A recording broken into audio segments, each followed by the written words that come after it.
Shana Tova, everyone. Everyone seems to struggle with those words. And they look at me and they smile and they say, Shana Tova. Gamar Chatima Tova are such important words. They're said only at this time of the year.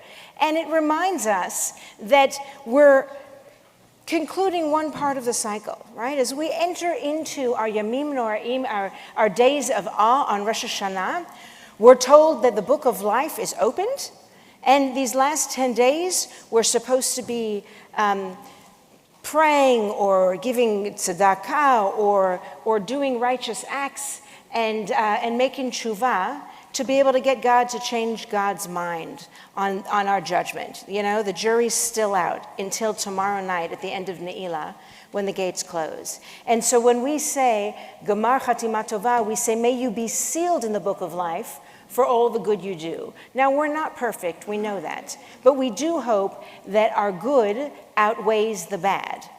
And also, given that I have a son who's doing VCE exams, who has told me in painful detail about how things are marked, I also realize that your cohort affects your mark.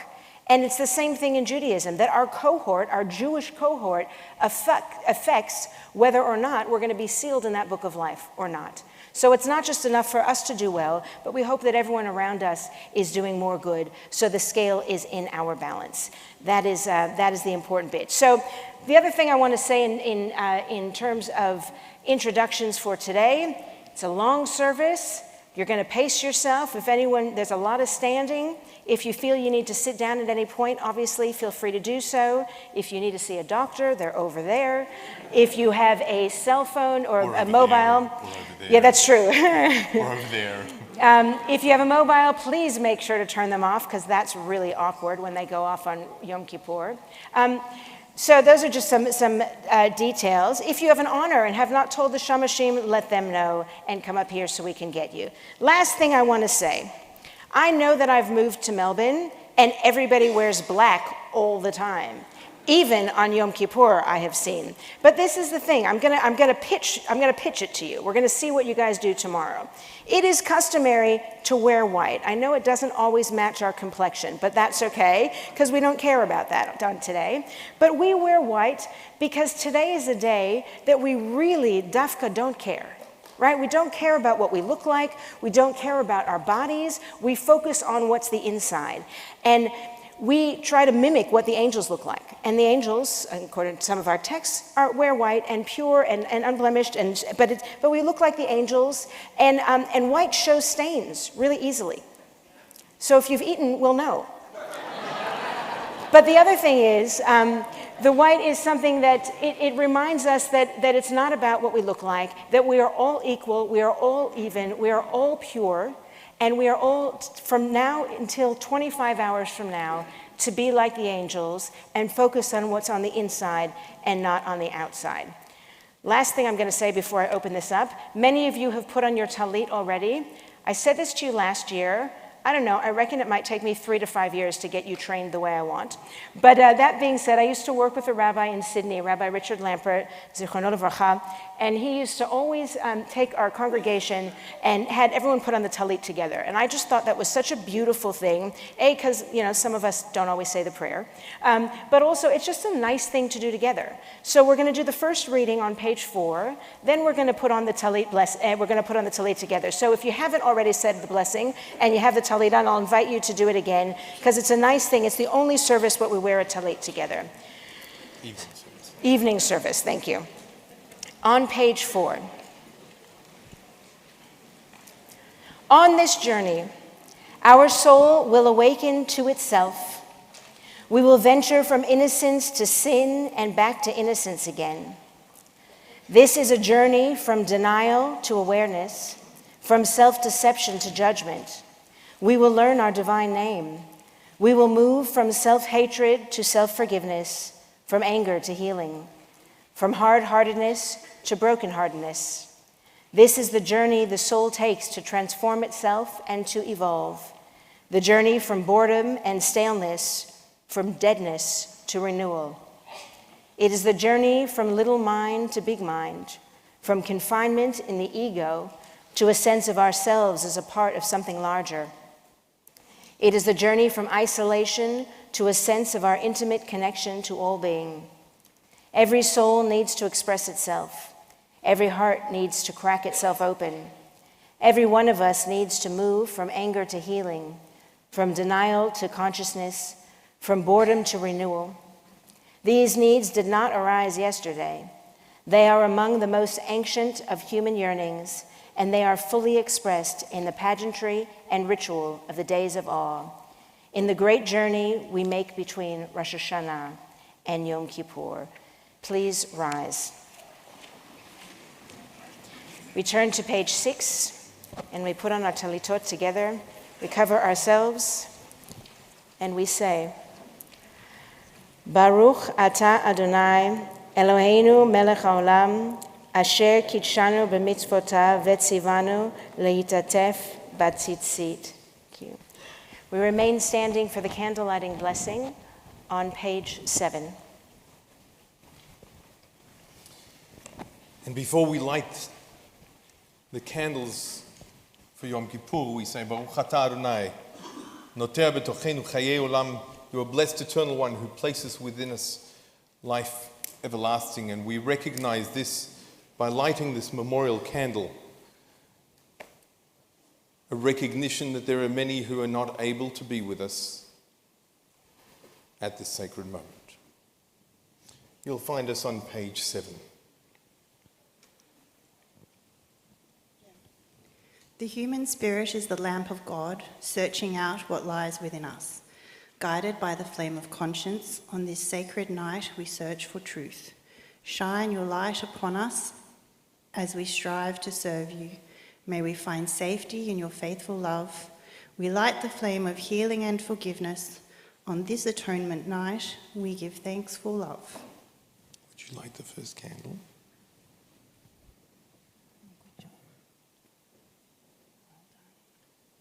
Elena?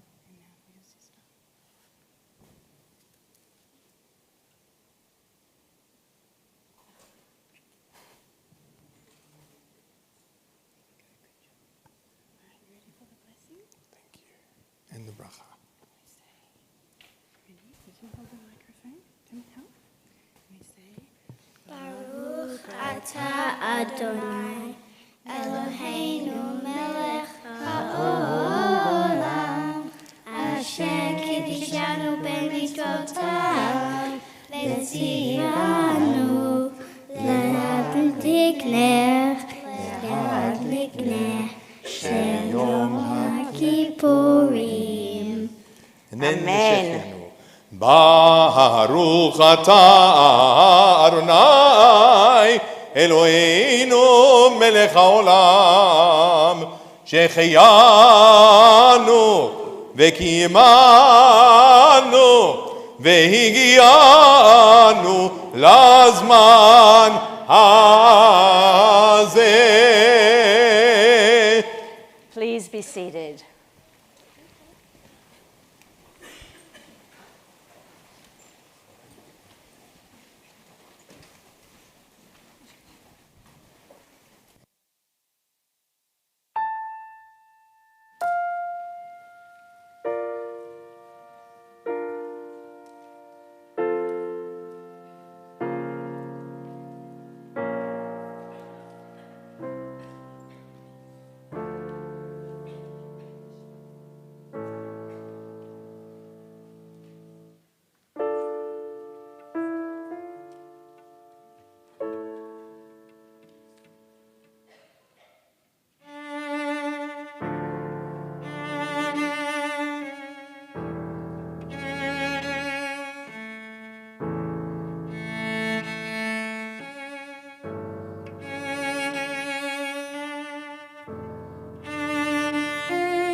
I invite everyone to please rise and turn to page 9.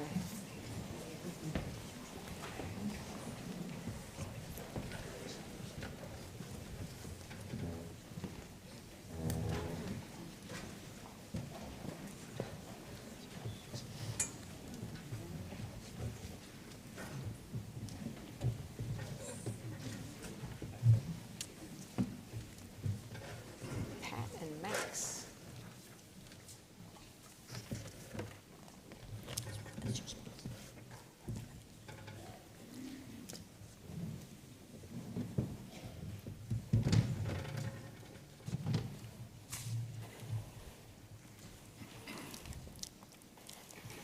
Yom Kippur is the Jewish people's festival of the soul, and Kol Nidre its sacred portal, a night of deep emotion, a night, as the psalmist wrote, to rejoice with trembling. Kol Nidre, the ancient rhythmic words of release from vows, oaths, and promises to God that we have failed to keep. The melody of spiritual amazement fills us with awe as we stand before God and Torah. We stand together, strengthened by community, in this hour of shared weakness and humility. Tonight we confess our flaws, admit our imperfection, and acknowledge an infinite power far beyond our understanding. We commit ourselves to great endeavors because we are able to feel so deeply and to think critically. We know that our ideals are far greater than our ability. Our promises surpass our might. Freedom is Kol Nidre's true gift, the freedom to begin a new year without past failures, to try to reflect God's image in the world. And because each one of us is mortal, we resolve to live with inner strength and nobility. We enter Kol Nidre to face our own humanity.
אור זרוע לצדיק ולישרי לב שמחה.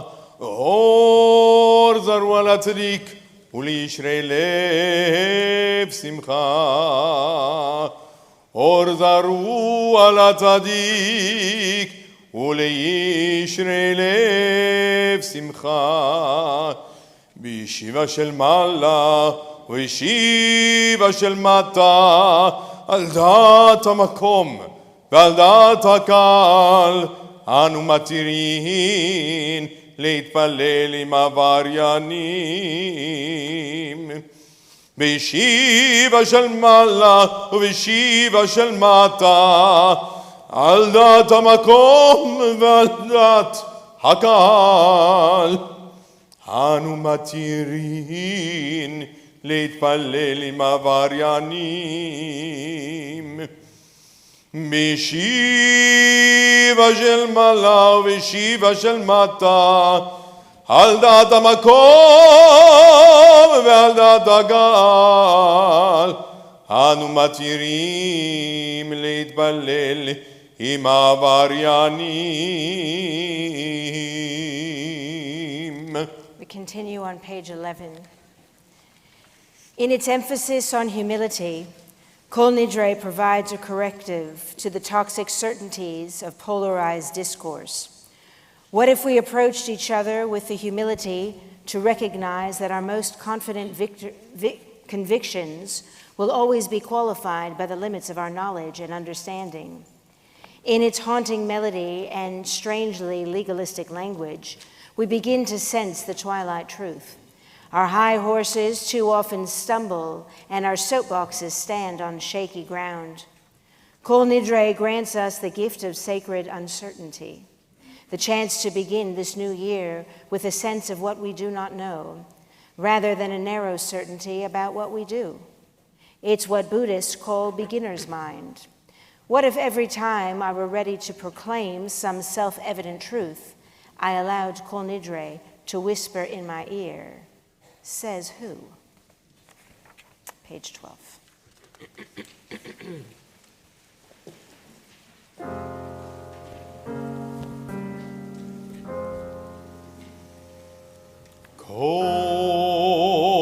Kol Nidre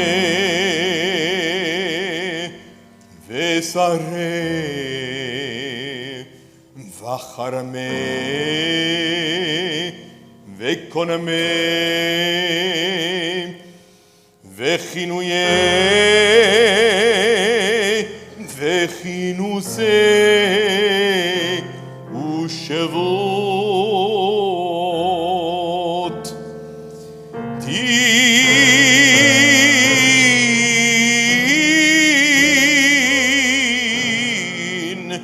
darna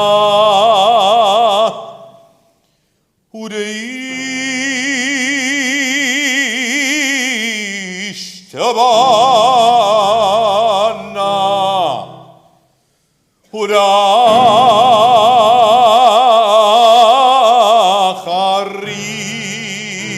udacharimna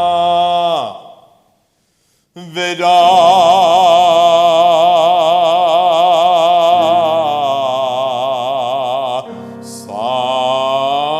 sarna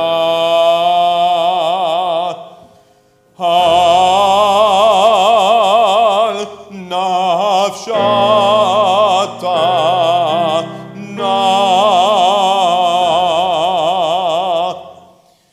miyom kippurim ze ad yom kippurim haba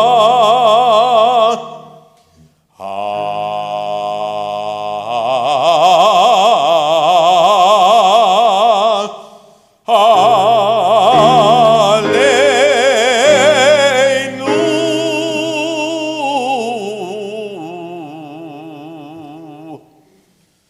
letova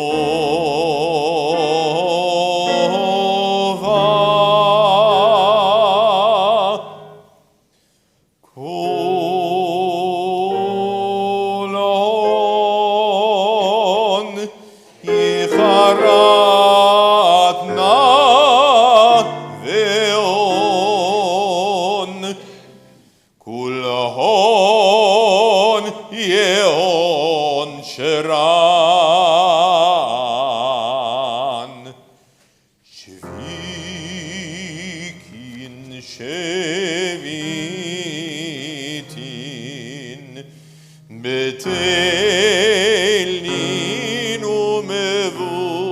talin la sheririn vela hayamin nidrana la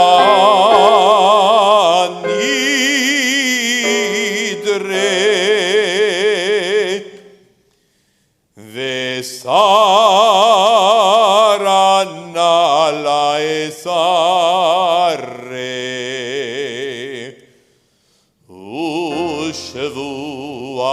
Ushevuata na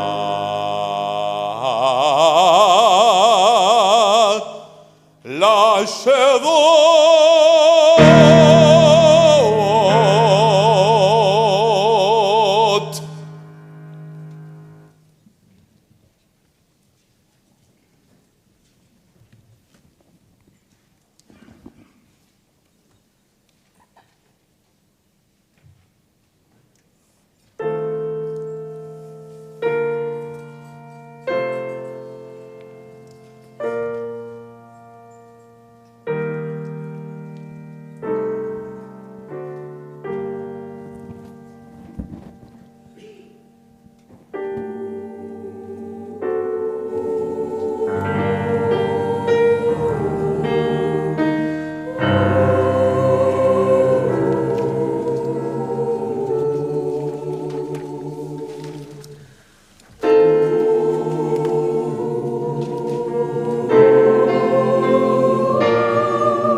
together on page 13, the top of the page.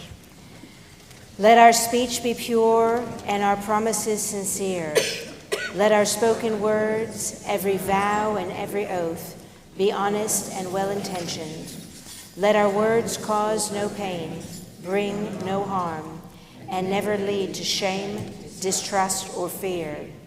And if, after honest effort, we are unable to fulfill a promise, a vow, or an oath, may we be released from its obligation and forgiven for our failure. Let our speech be pure and our promises sincere. Continue on page 14.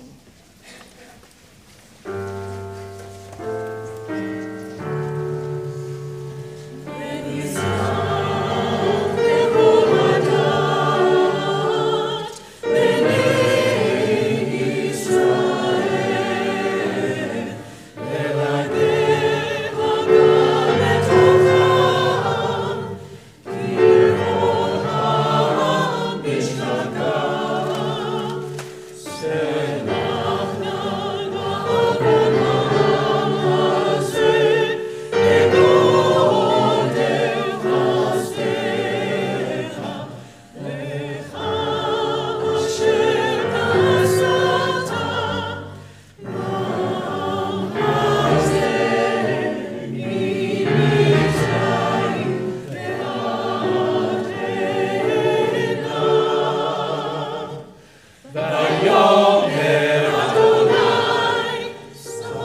We remain standing for the Baruch Hu.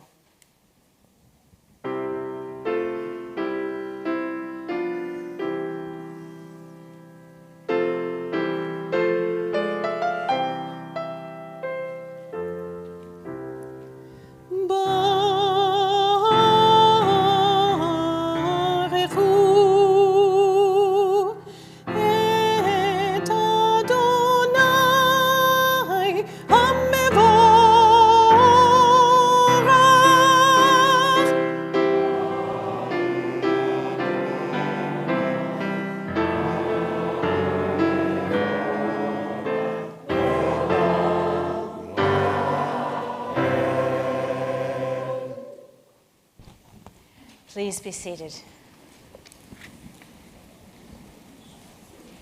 We continue on page 16.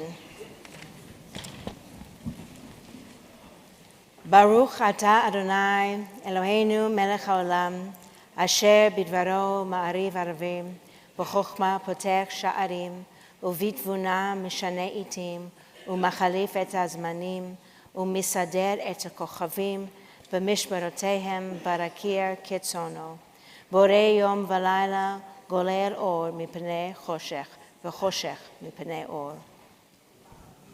ומעביר יום ומביא לילה, ומבדיל בין יום ובין לילה, אדוני צבאות שמו, אל חי וקיים, תמיד ימלוך עלינו לעולם ועד, ברוך אתה אדוני, המריב ערבים. Amen.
ברוך אתה אדוני אוהב עמו ישראל. Amen. As we turn to the Shema, just want us to reflect on the concept of unity. When we think our community has been divided, our people have been divided, we've been torn from place to place, our insides have been divided. Sometimes we think one way, we feel another way, we do one thing while our heart or our mind is somewhere else. This is the day, this is the time, this is the prayer to bring us all together, bring us together within ourselves, and bring us together as a community to stand as one united being. Page 18, the Shema.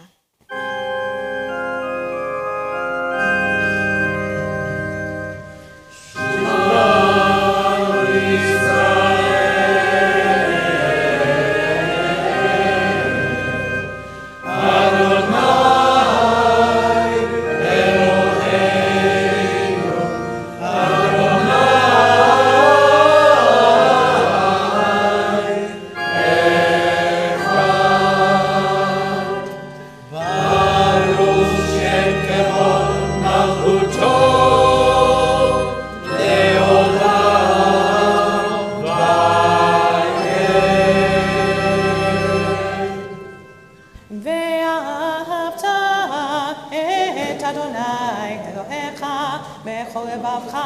בכל נפשך ובכל מאודיך, והיו הדברים האלה אשר חנוכי מצווך היום הלבביך, ושיננתם לבניך, ודיברת בם בשבתך בביתך ובלכתך בדרך ובשוכבך ובקומך, וקשרתם לאות ידיך, והיו לטוטפות בין עיניך, וכתבתם על מזוזות ביתך ובשעריך. ויאמר אדוני אל משה לאמור, דבר אל בני ישראל, ואמרת עליהם, ועשו להם ציצית על כנפי בגדיהם לדורותם, ונתנו הציצית הכנף בתיר תכלת, והיה לכם לציצית וראיתם אותו, וזכרתם את כל מצוות אדוני ועשיתם אותם, ולא תטורו אחרי לבבכם ואחרי עיניכם אשר אתם זונים אחריהם, למען תזכרו ועשיתם את כל מצוותיי, והייתם קדושים לאלוהיכם. אני אדוני אלוהיכם, אשר הוצאתי אתכם מארץ מצרים, לקהות לכם אלוהים. אני אדוני אלוהיכם, אדוני אלוהיכם אמת. We continue on page 23. Our sages taught it is proper to mention the exodus from Egypt in our morning prayers and also at night. We celebrate the going out from Egypt in the morning light, full of confidence and vigor as we enter the new day. But in the evening, weary from the day's exertions, cast down and fearful at the coming of the night, what can the Exodus teach us then? Our nighttime prayer brings us hope and trust in the future, as God did not abandon our people long ago through the long, dark night of exile. So the Holy One will be with us in time to come, to stand by the one you love, that is the true essence of faithfulness, the meaning of emunah.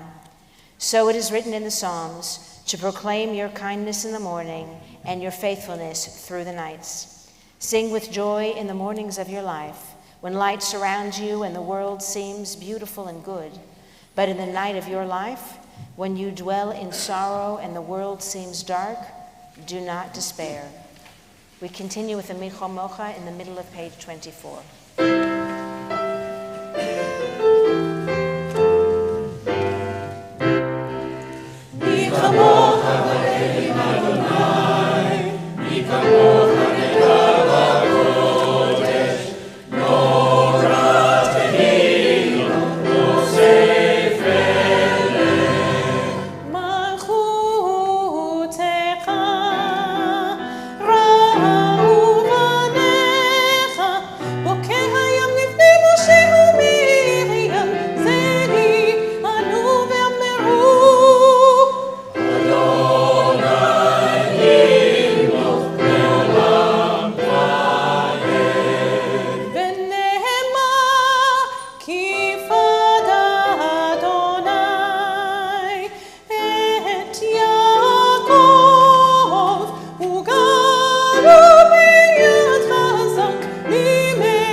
השכיבנו אדוני אלוהינו לשלום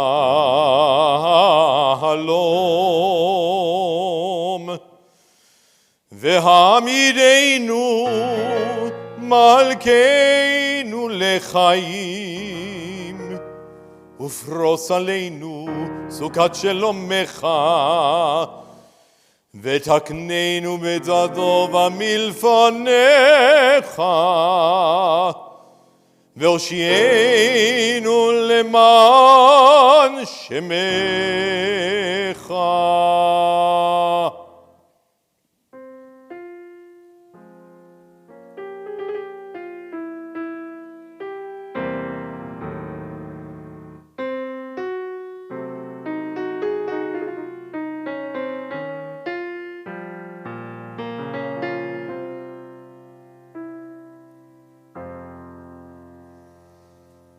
והגן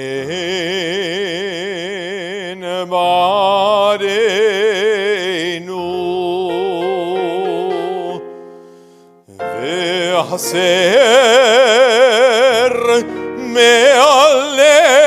מעלינו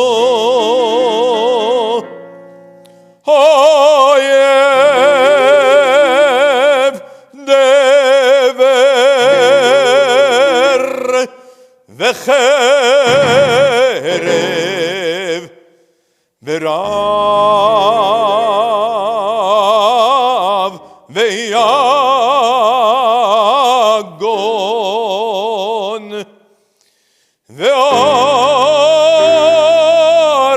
והרחק ממנו עוון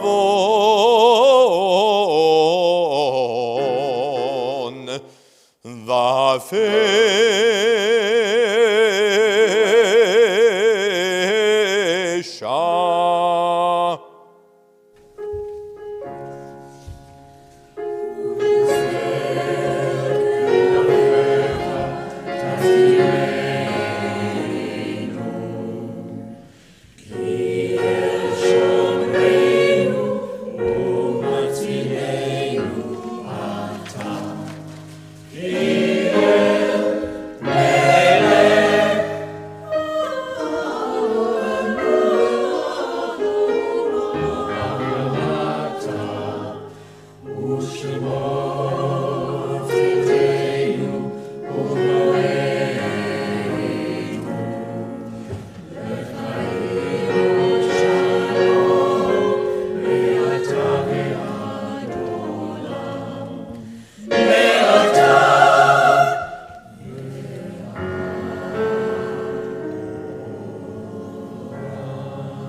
ופרוס עלינו סוכת שלומך, ברוך אתה אדוני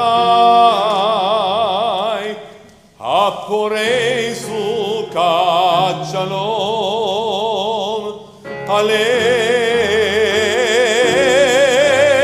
עלינו ועל כל עמו ישראל ועל ירושלים.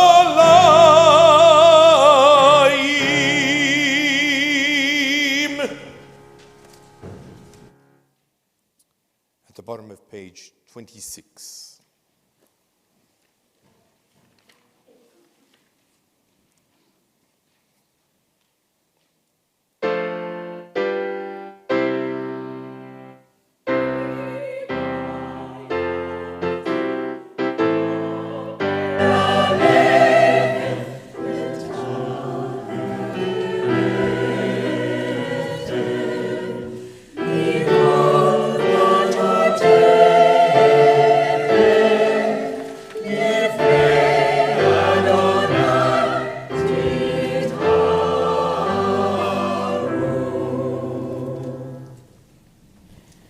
Please rise at the top of page 27. And we remain standing throughout the entire Kiddushah. Again, if you need to be seated, please do so, but this is the first long stretch. יתקדש ויתקדש שמך רבה. ואמרת ברך ירותי ויעמיק מלכותי.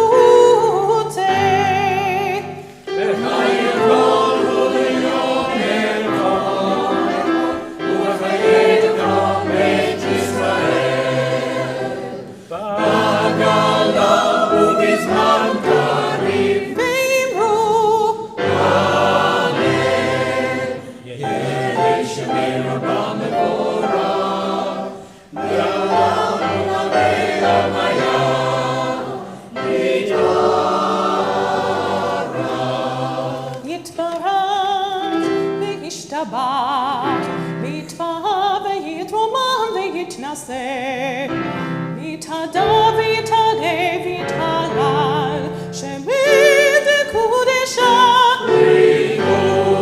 לעילה ולעילה מקובחתה ושירתה.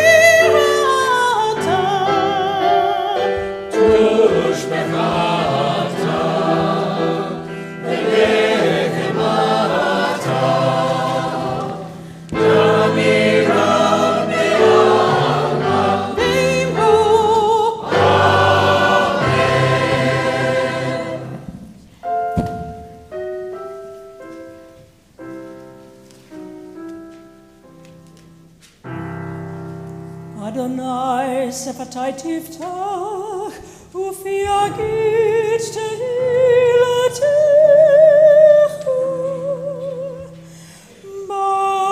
Baruch atah Adonai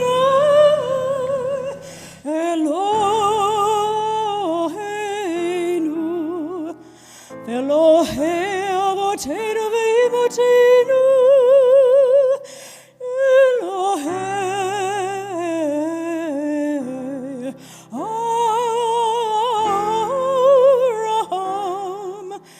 Elohei Yitzchak ve'Elohei Yaakov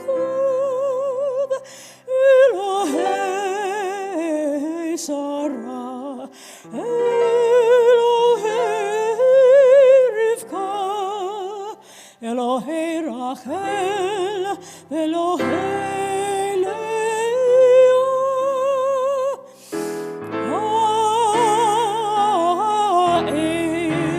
Hagadol, Hagibur, Vehanora,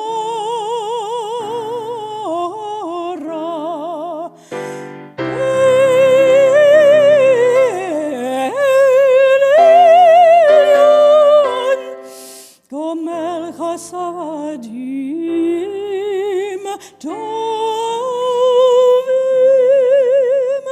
Vekonei hakol vezochir hashtei avot v'imahot u'meivi geula livnei v'neihem lema'an shemo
Mazriach HaShemesh morit hatal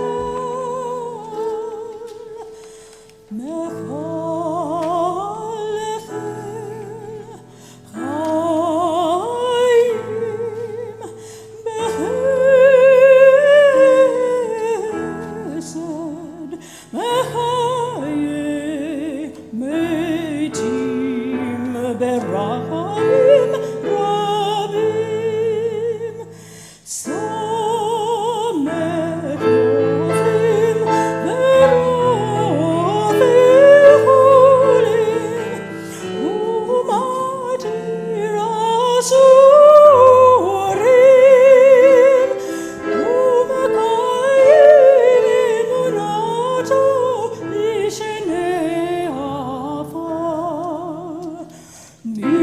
כמוך בגבורות ומלך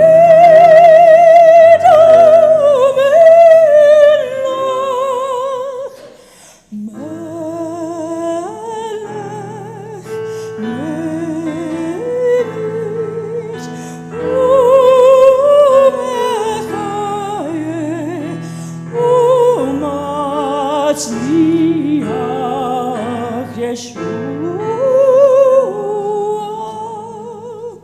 מי כמוך אל הרחמים זוכה יצוריו לחיים ורחמים ונאמן אתה לך חיית מתים ברוך אתה אדוני מחיי המתים אתה קדוש ושמך קדוש וקדושים בכל יום יהללוך סלה.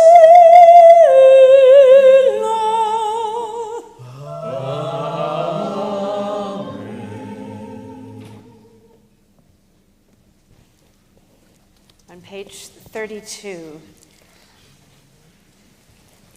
we remain standing. And so, eternal our God, give all creation the gift of awe.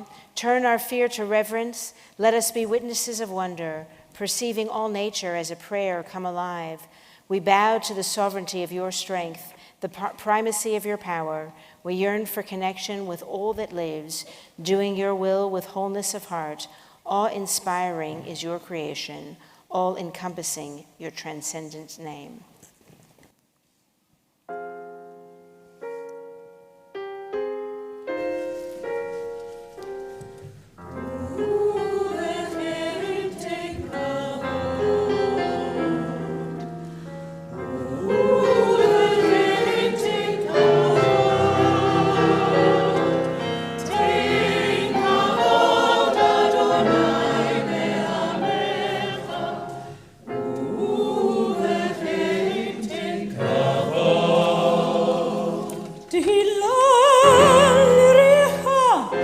בתקוות טובה לדושך ופתחון הפה לא יכולים לך ובכן תן כבוד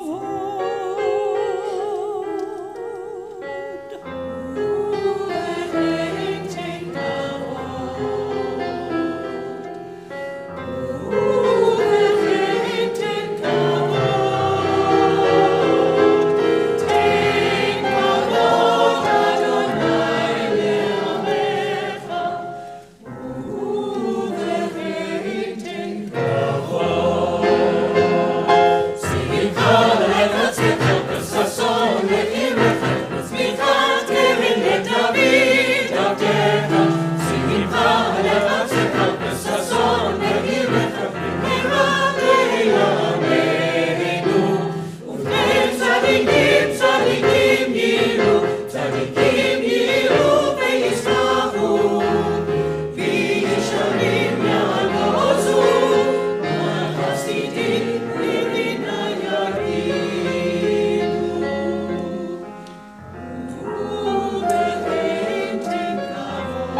And so may the righteous envision a future bright with joy, and the upright rejoice in a world where evil has no voice, and the rule of malevolence fades like wisps of smoke. Good people everywhere will celebrate, for the dominion of arrogance will have been removed from the earth.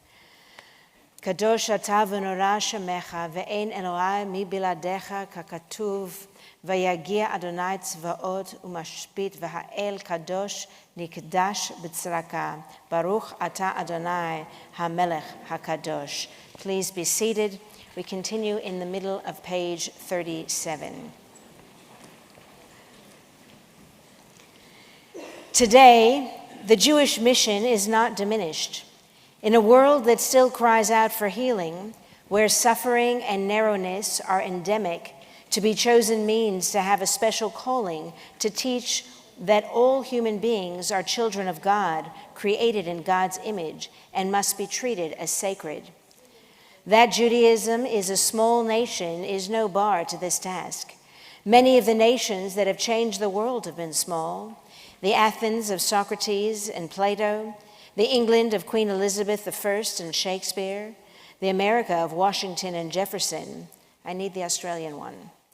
No nation, great or small, has touched humanity more deeply than the tiny nation of Isaiah and Jeremiah.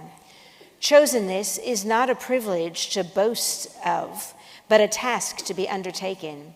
It is to be kept constantly in mind the words of the prophet Micah. It has been told you, O mortal, what is good and what the Eternal requires of you. Only this, to do justly and love mercy and walk humbly with your God. The top of page 36. אתה בחרתנו מכל העמים, אהבת אותנו ורצית בנו, ורוממתנו מכל הלשונות, וקידשתנו במצוותיך, וקרבתנו מלכנו לעבודתך, ושמך הגדול והקדוש עלינו קראת, ותיתן לנו אדוני אלוהינו באהבה.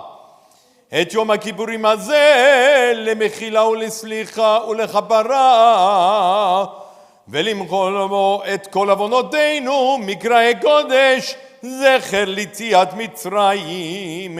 אלוהינו ואלוהי אבותינו יעלה ויבוא, ויגיע וירצה וישמע ויבגד, ויזכר זיכרוננו וגדוננו, וזיכרון אבותינו, וזיכרון ירושלים עיר קודשך, וזיכרון כל עמך בית ישראל לבניך, לפלטה לטובה, לכן ולחסד ורחמים ולחיים ולשלום, ביום הכיפורים הזה. זוכרנו אדוני אלוהינו בו לטובה, אמן, ובוגדנו בו לברכה, והושיענו בו לחיים.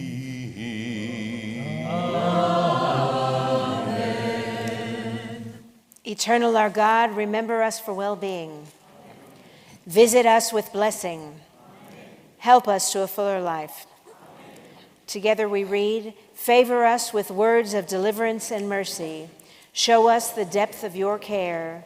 God, we await your redemption, for you reign with grace and compassion. In the middle of page 41, in the time of redemption. The sages and the prophets did not yearn for the messianic time in order to have dominion over the entire world, to rule over the Gentiles, to be exalted by the nations, or to eat, drink, and celebrate. Rather, they desired to be free from oppression or disturbance, so that they might immerse themselves in Torah and wisdom, and thus merit the world to come. In that era, there will be neither famine nor war, envy nor competition, for goodness will flow in abundance, and all delights will be freely available as dust of the earth. The entire world will be occupied solely in seeking to know God. As Scripture says, the earth shall be full of knowledge, as God as water covers the sea. Together, let this be my prayer for personal redemption, uninterrupted time to breathe and think, time to ask myself the purpose of all my frantic striving, time to bask in the radiance of what is. On page 42. Eloheinu ve'Elohei avotenu v'imotenu machal avonotenu b'yom hakippurim hazeh.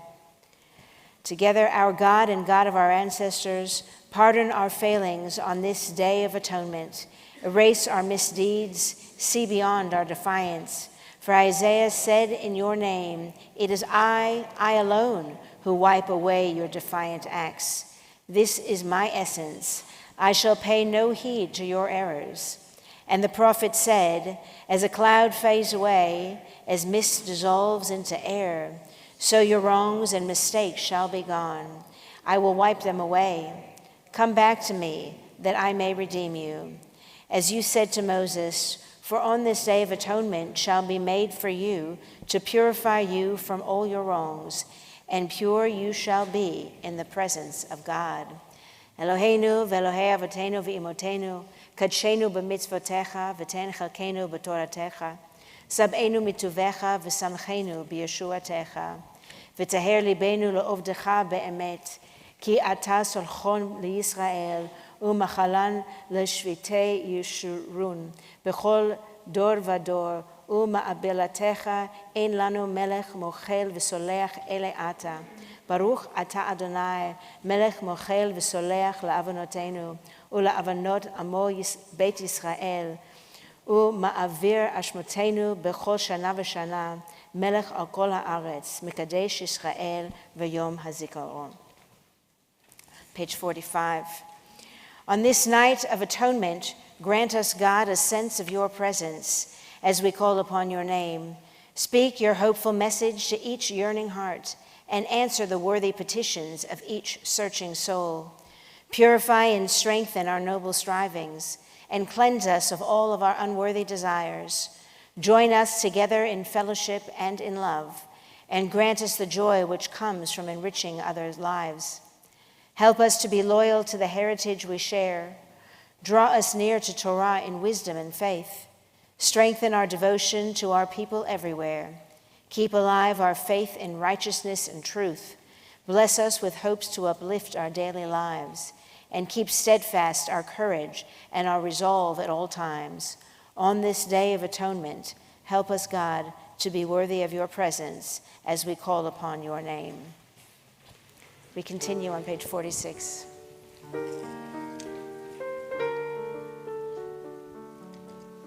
Retse Adonai Eloheinu be'amecha Yisrael u'tefilatam be'ava tekabel beratzon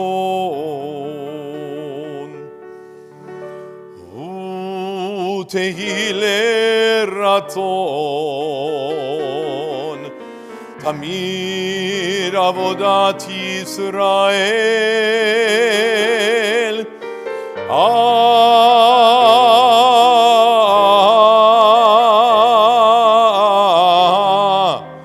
Yisrael Lamecha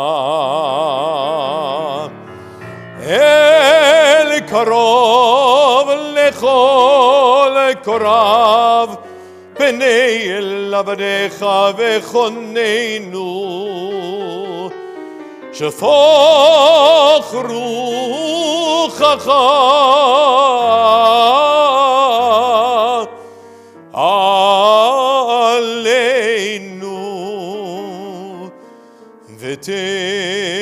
ותחזינה עינינו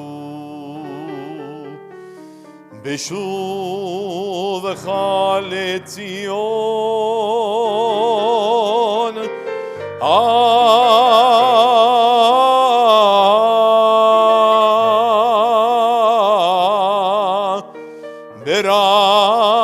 ברחמים ברוך אתה אדוני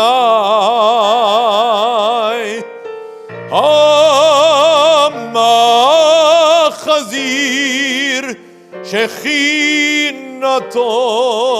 לציון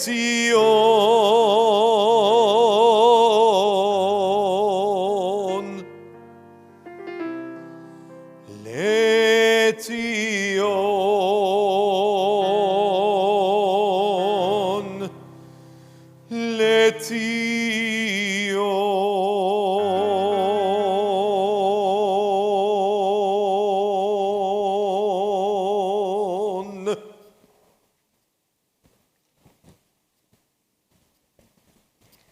Modim anachnu lach, shatahu Adonai Eloheinu, ve'Elohei avotenu v'imotenu leolam va'ed. We read together, our God and God of all generations, to you we are grateful forever. Rock and protector of our lives, your saving power endures from age to age.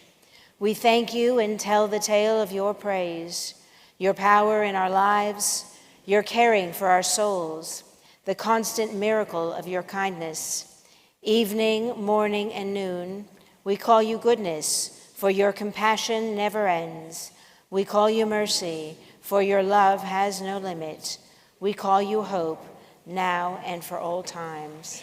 The bottom of page 48, Baruch Ata Adonai, Hatov Shimecha Ulacha Na'e Lechodot.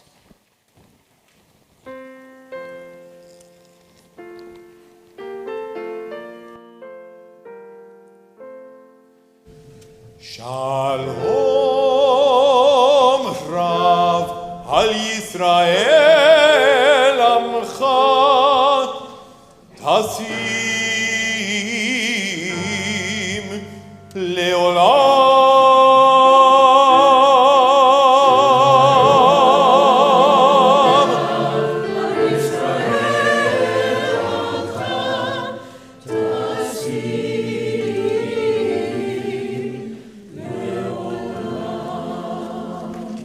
Yata'u melech Adon lechol ha'shalom. Yata'u melech Adon lechol ha'shalom. V'tov menecha levarech et amcha Yisrael.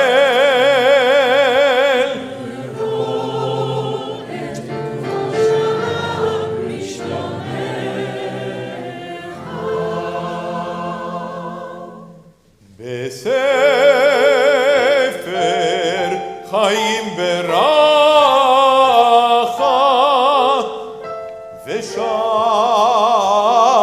v'shalom v'shalom.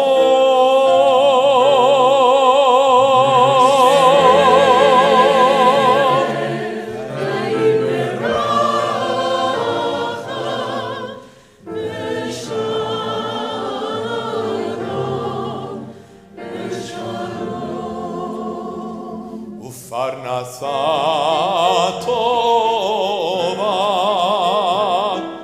nizacher v'nikatev. Ufarnasa tova nizacher v'nikatev. Lefanecha וכל עמך בית ישראל. לחיים טובים ולשלום.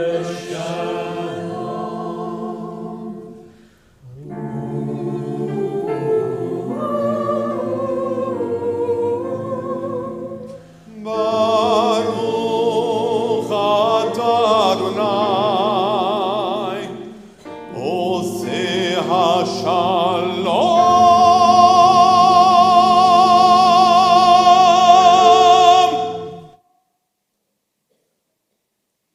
We take a moment of silent prayer or meditation, whether using the words of our prayer books or the words of our hearts.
4 years ago, I attended a Year 8 Zusammenkauen speech competition with the prompt, "Adversity brings out the best of us. Do you agree or disagree?"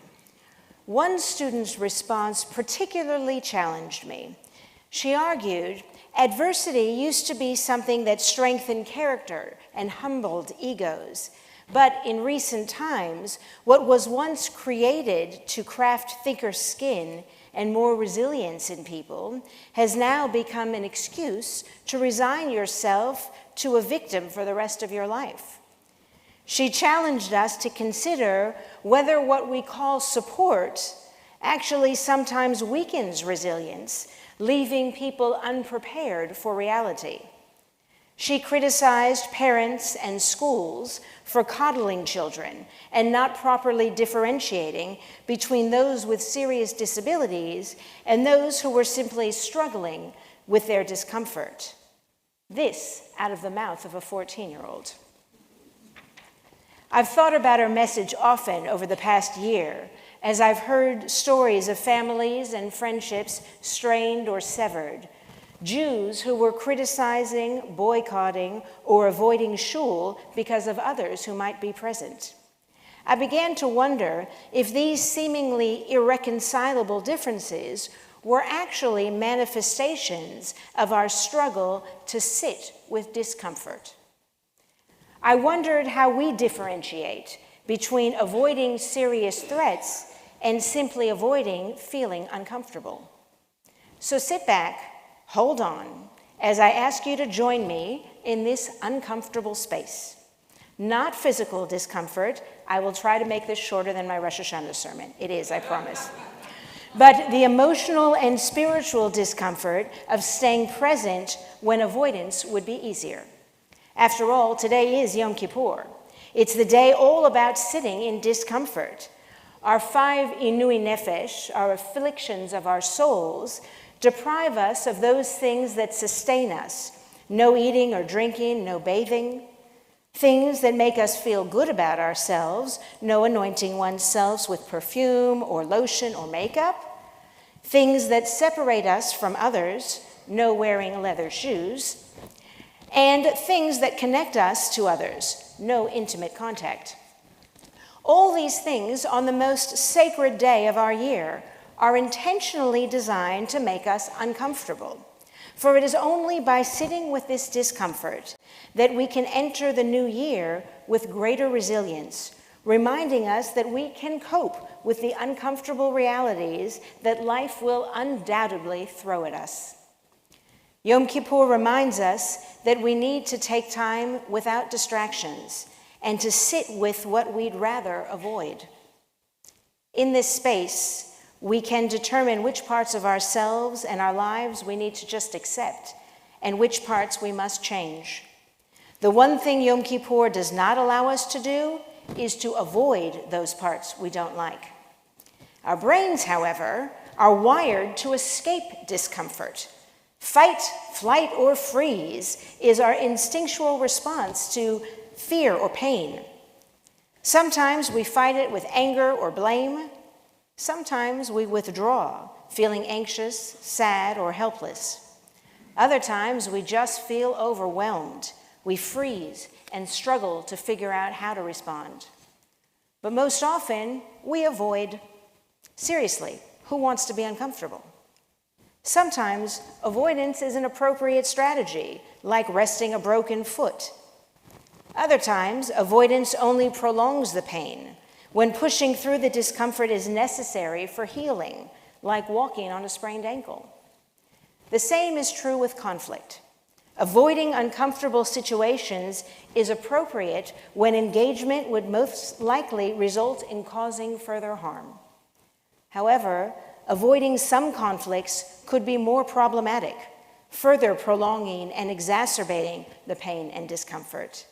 Can you think of a relationship in your life, now or in the past, to which this applies?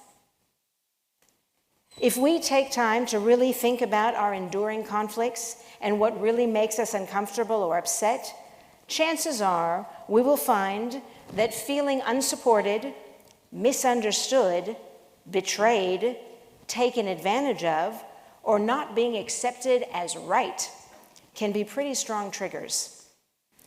Over the years, I've seen friends and family fracture over political and philosophical divides, most recently around Israel, Gaza, and Australia's response to anti-Semitism. In previous years, the tensions centered on gender or sexual politics, COVID vaccines, Donald Trump, the voice referendum, and the list goes on. For others, a perceived breach of trust, opposing priorities, or dishonesty were the sources of conflict. For some, these are topics for casual debate. For others, relationships have been lost or left hanging by a thread. Tonight, on the holiest evening of our Jewish year, I am challenging us to reconsider these conflicts, not as a matter of politics or values or loyalty, but as our instinctual reaction to avoid feelings of discomfort. Our tradition distinguishes between two types of conflict, constructive and destructive. The Mishnah teaches, Kol malechet shehi l'shem shamayim sofa litkayem. Any machloket or disagreement that is for the sake of heaven is destined to endure. This is a constructive conflict. V'she'ena l'shem shamayim ein sofa litkayem. And for the one that is not for the sake of heaven, that's not destined to endure. This is a destructive conflict. What is an argument for the sake of heaven? The arguments of Hillel and Shammai. And one that's not for the sake of heaven? The arguments of Korach and company. 13th century French commentator Rabbi Menachem Meiri posits that motivation for an argument determines whether or not it's for the sake of heaven, whether it's constructive or destructive. Hillel and Shammai, our first century sages, disagreed constantly, yet their arguments serve as the paradigm for managing conflict constructively. Despite their vastly different rulings, their disagreements were never just for the sake of provocation or to win or prove a point. Rather, they were grounded in a shared goal of understanding God's will. Reflecting upon our motivations and our disagreements, when does the argument move from achieving an authentic understanding of a situation to becoming about ego or about being right? I saw a meme recently with two angry men facing each other, staring on the ground. One of them had a thought bubble that said 6, and the other had a thought bubble that said 9. And the caption underneath it read, "Being right doesn't mean that the other person is wrong."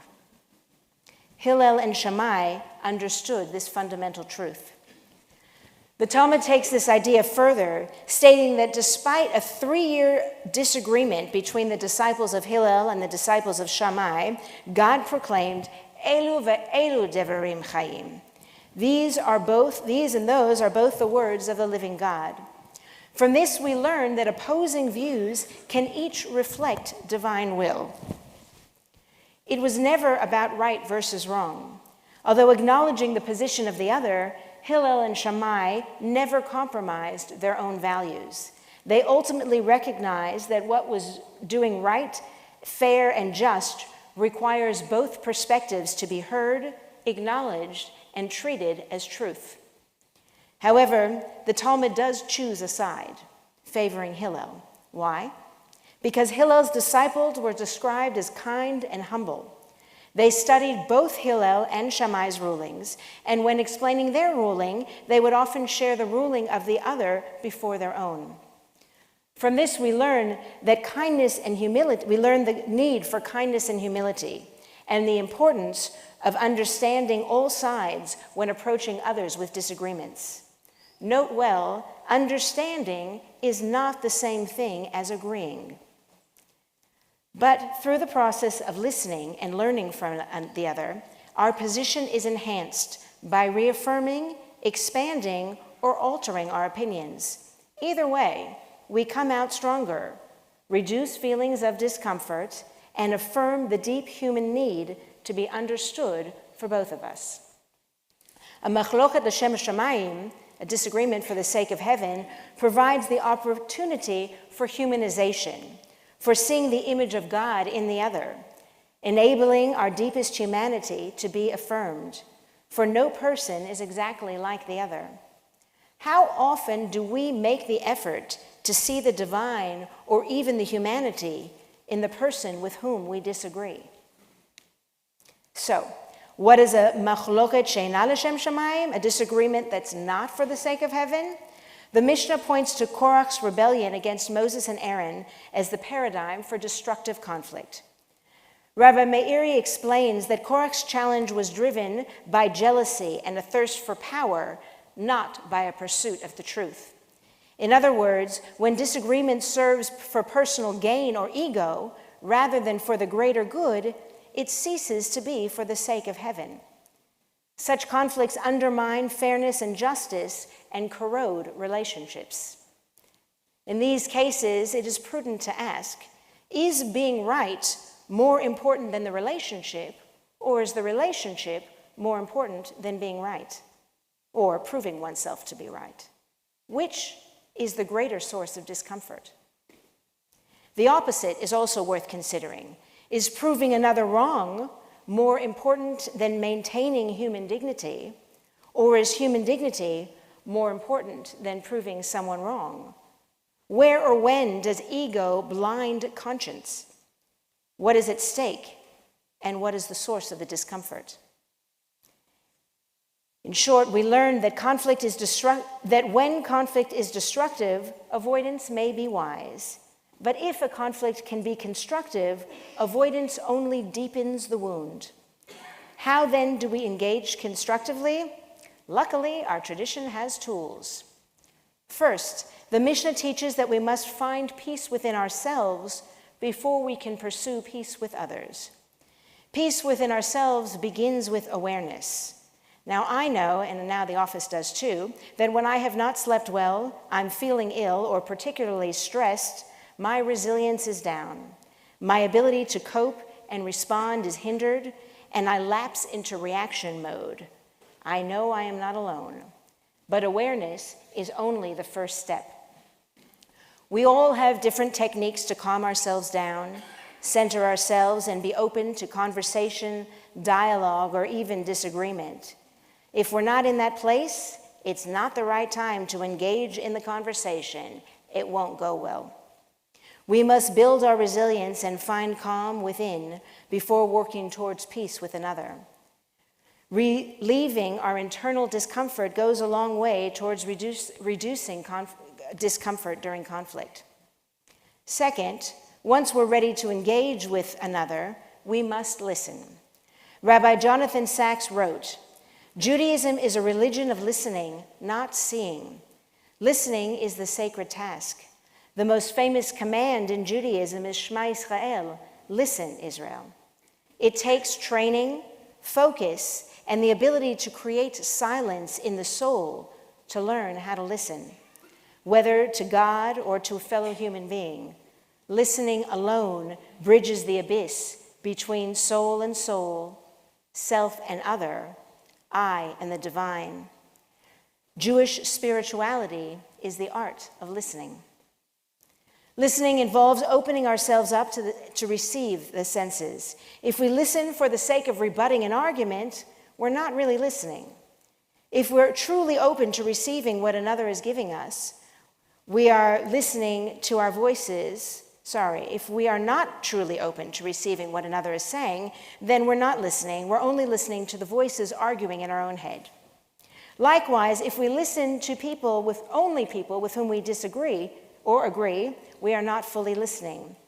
So many of us have, consciously or unconsciously, situated ourselves in our own echo chambers. Select article sources, curated events, conversations with like-minded friends. Social media algorithms further perpetuate our echo chambers, filtering out ideas that would upset us or make us uncomfortable. The more we shut our ears to disparate views, the more we cancel others and perpetuate the behavior that we condemn. Why do we shut them out?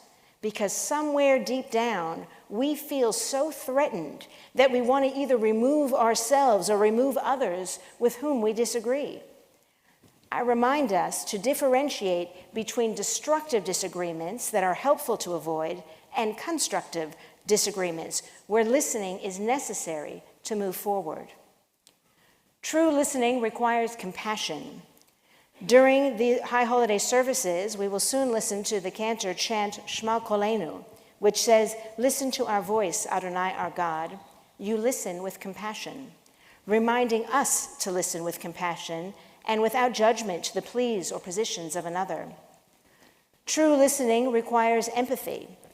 Our tradition teaches us to love our neighbor as ourselves and not to oppress the stranger, for we were strangers in the land of Egypt. Remember how Pharaoh's heart only grew harder with each time Moses pleaded. His hunger for power and dependence on slaves blinded him to the human cost. We were simply strangers in his eyes. When we listen with empathy, our hearts will not be hardened, and a human being will stand before us.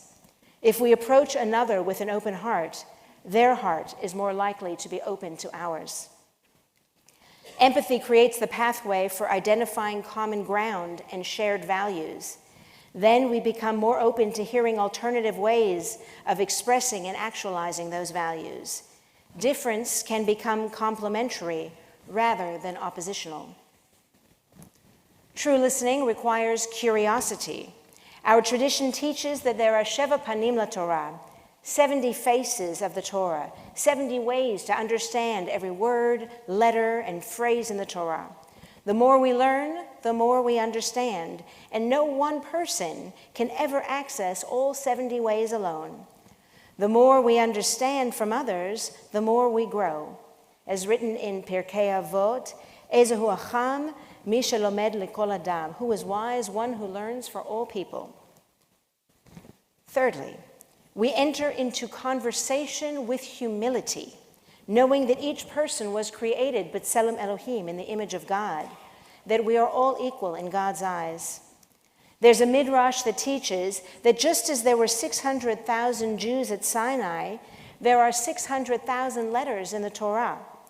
Just as each person has a letter, was counted and needed to complete the Torah, so too does every person count and is needed to complete our understanding of divinity in our world. Every person has their place. No one person should think they know better than the next. Thus, not listening to a person is like leaving the Torah incomplete. Many of us know the story of the 3 blind men and the elephant. Each was touching a different part of the elephant, convinced that they knew what was right in front of them, convinced of their truth. It was only when they moved away and around the elephant that they realized that they each only grasped one part of the picture.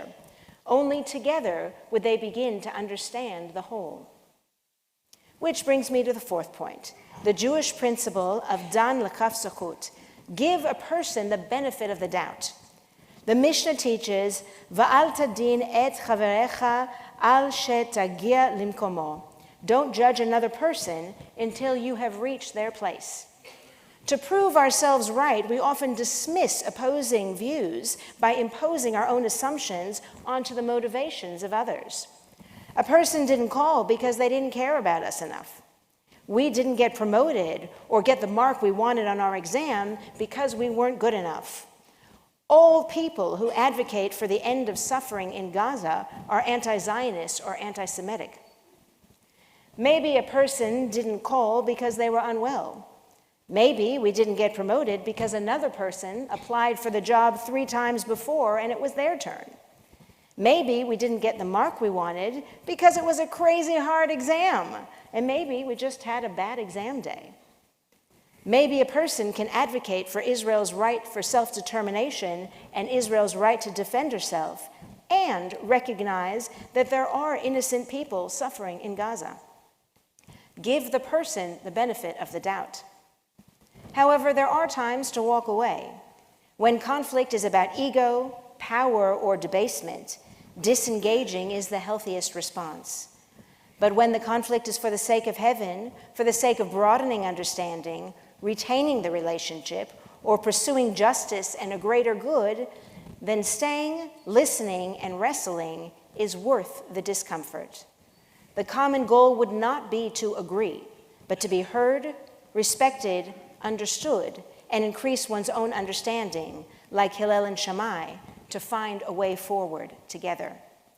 So tonight, as we enter the holiest day of the year, I invite us to engage with our discomfort, to look deeply within, and remain open to listening and thinking of new ways. Discomfort is not a weakness.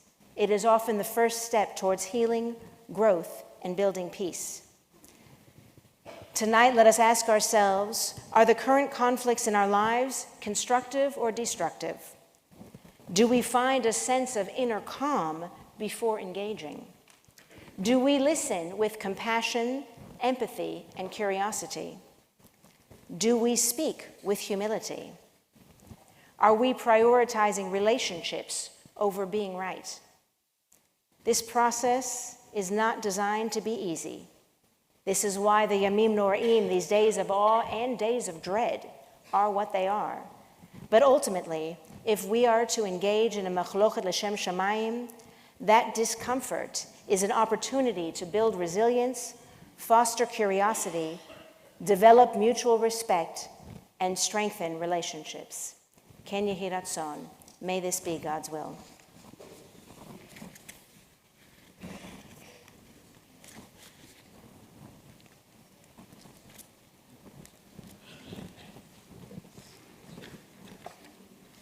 I lost my place in the book. We continue on page 52. The vidui. Here we go. Vidui, 5 times. The first of 5 times we're going to rise. We beat our chests. We hit ourselves right here because this is where it hurts when each person does the wrong thing. Please rise and turn to page 52.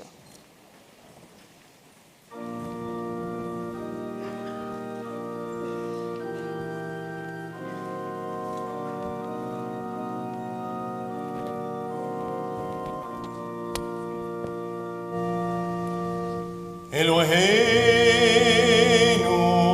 v'Elohei avoteinu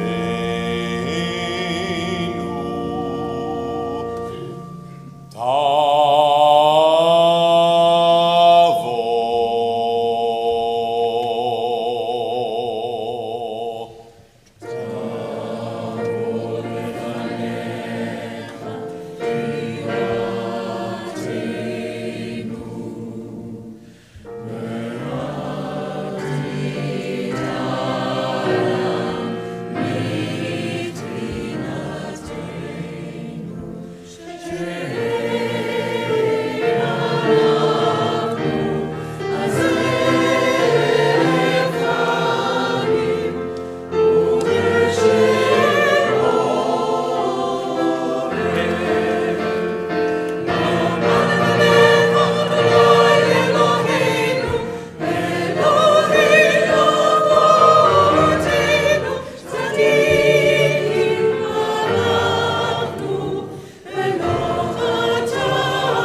רשענו,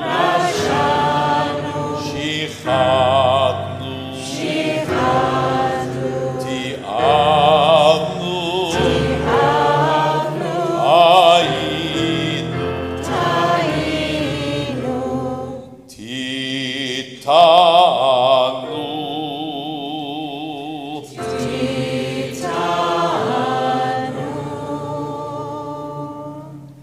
We read together, Our God and God of all generations, may our prayers reach your presence, and when we turn to you, do not be indifferent.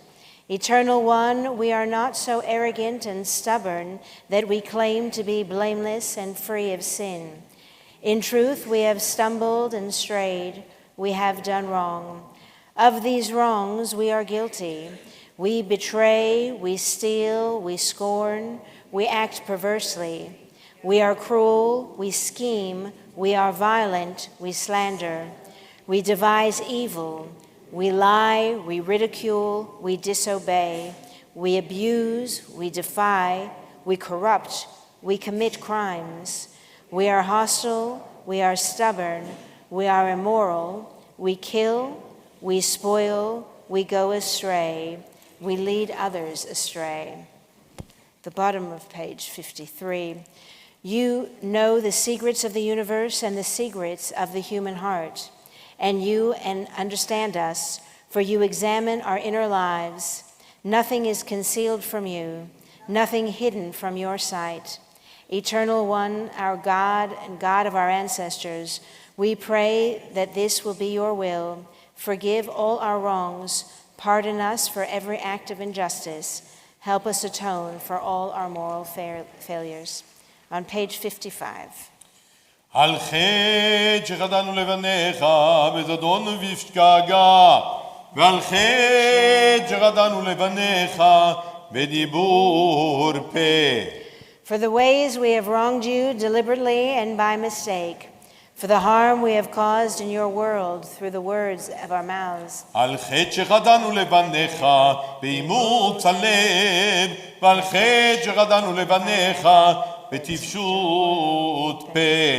For the ways we have wronged you by hardening our hearts, for the harm we have caused in your world through careless speech. על חטא שחטאנו לבניך בכחש ובכזב, ועל חטא שחטאנו לבניך ביראי חילות. For the ways we have wronged you through lies and deceit, for the harm we have caused in your world through gossip and rumor. על חטא שחטאנו לפניך בפלילות, ועל חטא שחטאנו לפניך בזלזול הורים ומורים. For the ways we have wronged you by judging others unfairly, for the harm we have caused in your world through disrespect to parents and teachers. על חטא שחטאנו לפניך בווידוי פה, ועל חטא שחטאנו לפניך בהונאת רעה. For the ways we have wronged you through insincere apologies, for the harm we have caused in your world by mistreating a friend or neighbor. על חטא שחטאנו לפניך בחוזק יד, ועל חטא שחטאנו לפניך במשא ובמתן. For the ways we have wronged you through violence and abuse, for the harm we have caused in your world through dishonesty in business.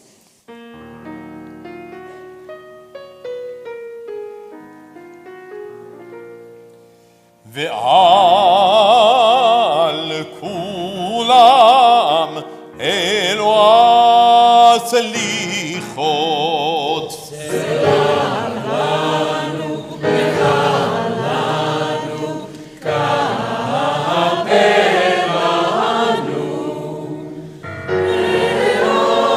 ועל כולם אלוה סליחות. סלח לנו מחלנו. סלח לנו מחלנו, כפר לנו. We read together the bottom of page 57, Failures of Justice. We dishonor you when we dishonor our society.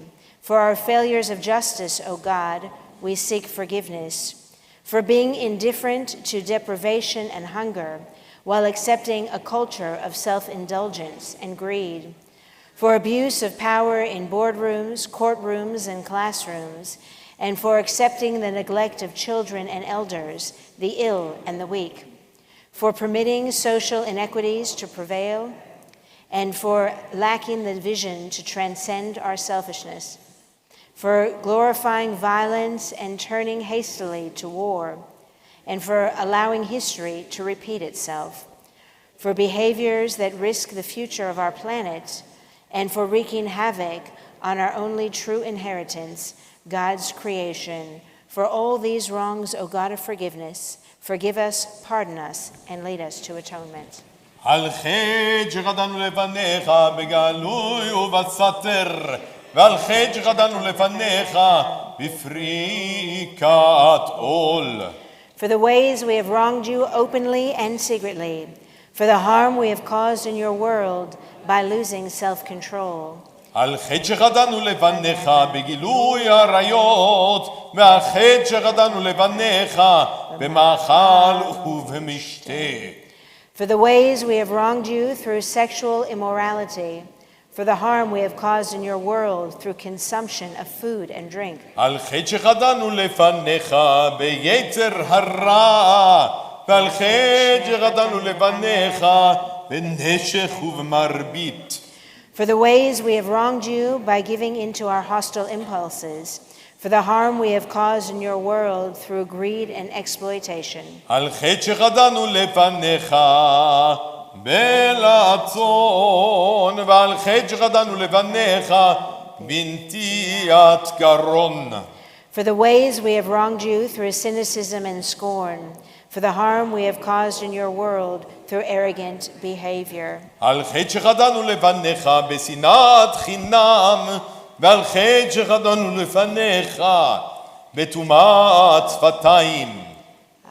As we have wronged you by hating without cause, for the harm we have caused in your world through offensive speech. על חטא שחטאנו לפניך בלשון הרע, ועל חטא שחטאנו לפניך בצרות עין. For the ways we have wronged you with slanderous tongue, for the harm we have caused in your world through selfish or petty spirit.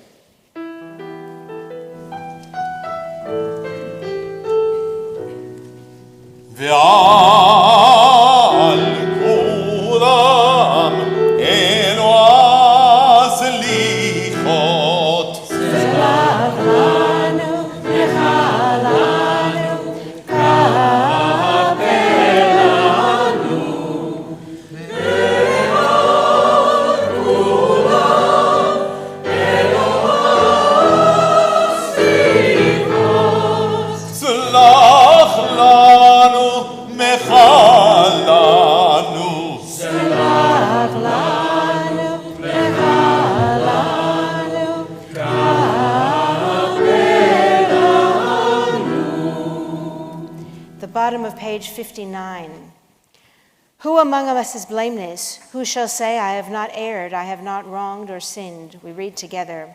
We abuse, we brutalize, we covet, we deceive, we enslave, we feud, we gossip, we humiliate, we injure, we judge unfairly, we kill, we lie, we manipulate, we neglect, we ostracize, we plagiarize, we quarrel, we rage, we shame, we turn away, we undermine, we vilify, we waste, we exploit the earth, we yearn too much for yesterday, and too easily forget Zion.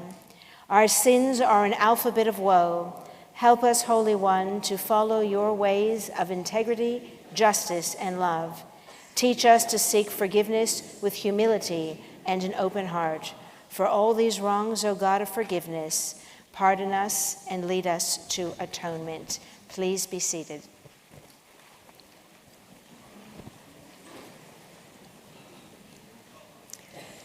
On page 61, the essence of atonement. The medieval poet and philosopher Moses Ibn Ezra gives us a striking image for the 10 days of repentance that culminate in Yom Kippur. Our sins are like a veil covering the face, separating us from God, from the people in our life, and from our true self. The process of tshuva is meant to return us to our core, the person we really are, the good and the worthy human being masked behind the veil. Tshuva represents an optimistic outlook on life. Change is always possible. Wrongdoing does not stain us forever. A veil can be removed.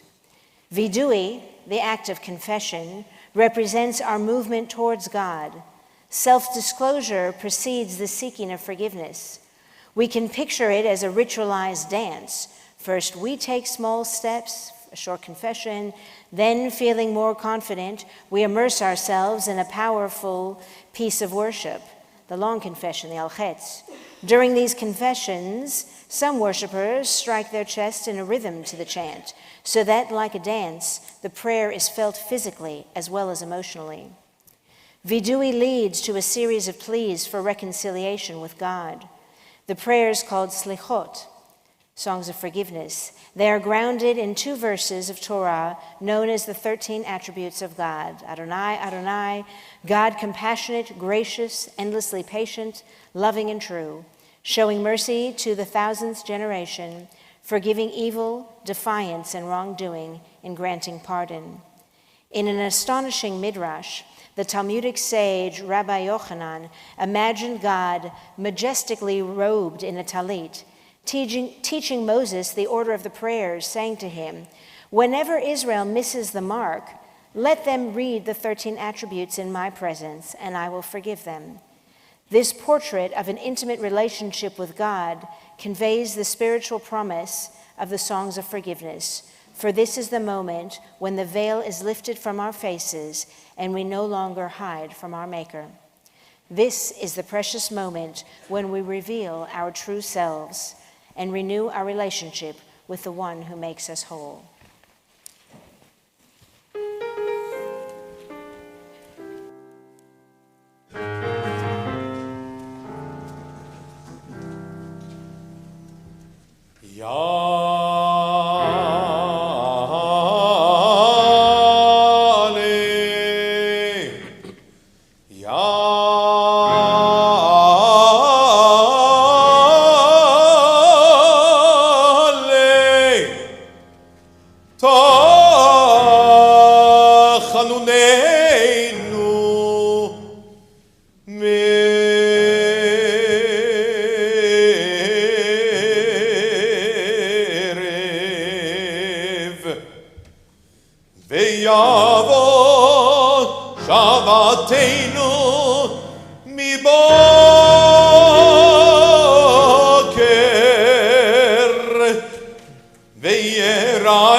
Slichotenu mi boker,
זיכרוננו מערב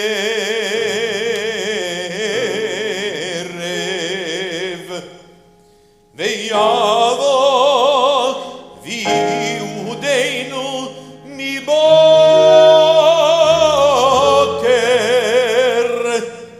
ויראה הדרתנו עד הערב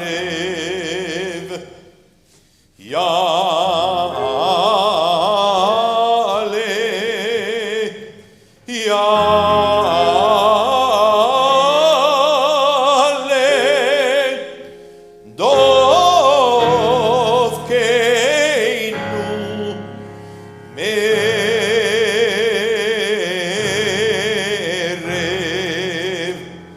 ויבוא גילנו מבוקר ויראה בקשתנו עד ערב.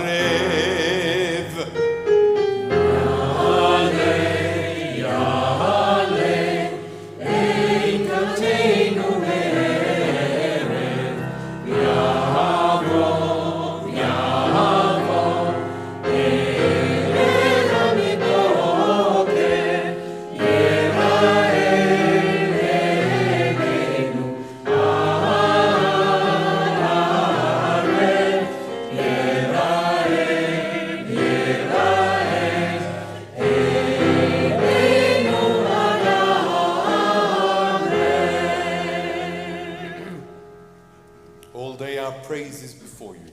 May it be acceptable, may it be received, till evening comes. Page 64.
Hamireinu azinu Adonai bina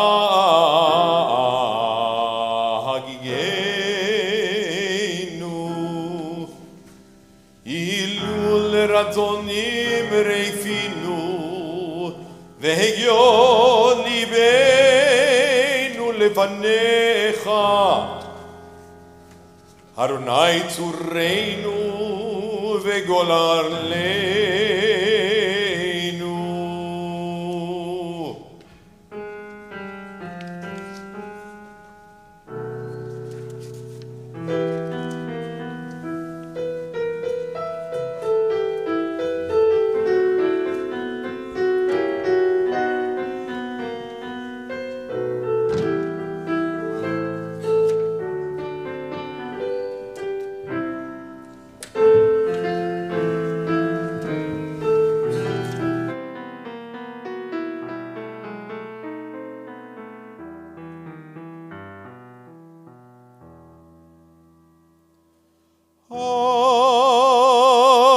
תשליכנו מלפניך ורוח קודשך אל תיקח ממנו אל תשליכנו לזקנה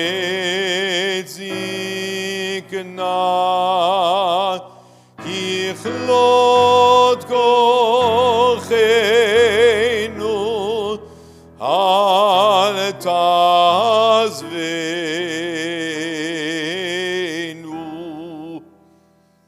Al tazveinu, Adonai Eloheinu, Al tirchak mimenu, Ki lecha Adonai hochalnu, Ata ta'aneh, Adonai Eloheinu.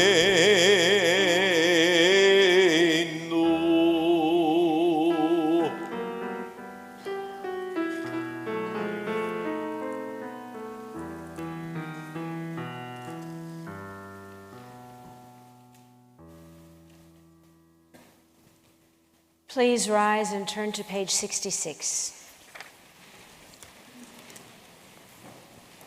We read together, God of forgiveness, we come before you in need of compassion. At Sinai, our ancestors promised, we will do and obey. And yet, stiff-necked, they broke their word, praising an idol of gold. How wondrous your compassion in the face of their rebellion, your forgiveness for that moment of human weakness and doubt. We too have broken promises to you. We too worship the work of our own hands. We too make a gold of God. And we too forsake your word. At Sinai, you revealed 13 attributes of mercy. These aspects of your nature, your very essence, we now recall.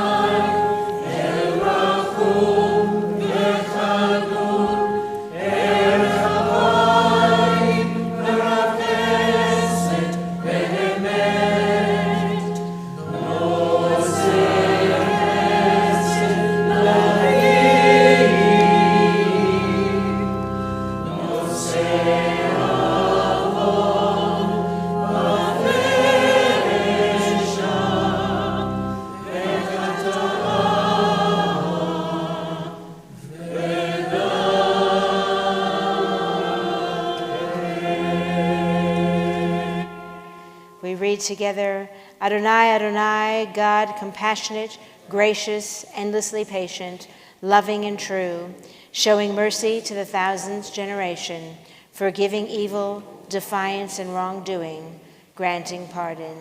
Please be seated, and we continue on page 70. Eloheinu v'Elohei Avotenu v'Imotenu, our God and God of those who came before us. Together we read, do not abandon us, leaving us in shame. Do not dissolve the covenant you made with us. Rather, draw us near to your Torah. Show us your ways and teach us how to live. Let us be open to your love, ready to serve your very being. Cut away the hardness of our hearts, so that we may turn to you with all our heart's devotion, truly repentant. For the sake of your great name, pardon our failures, forgive our moral weakness, as in the holy words of your psalmists, Eternal One, as befits your name, forgive my sin, no matter how great.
continue on page 75.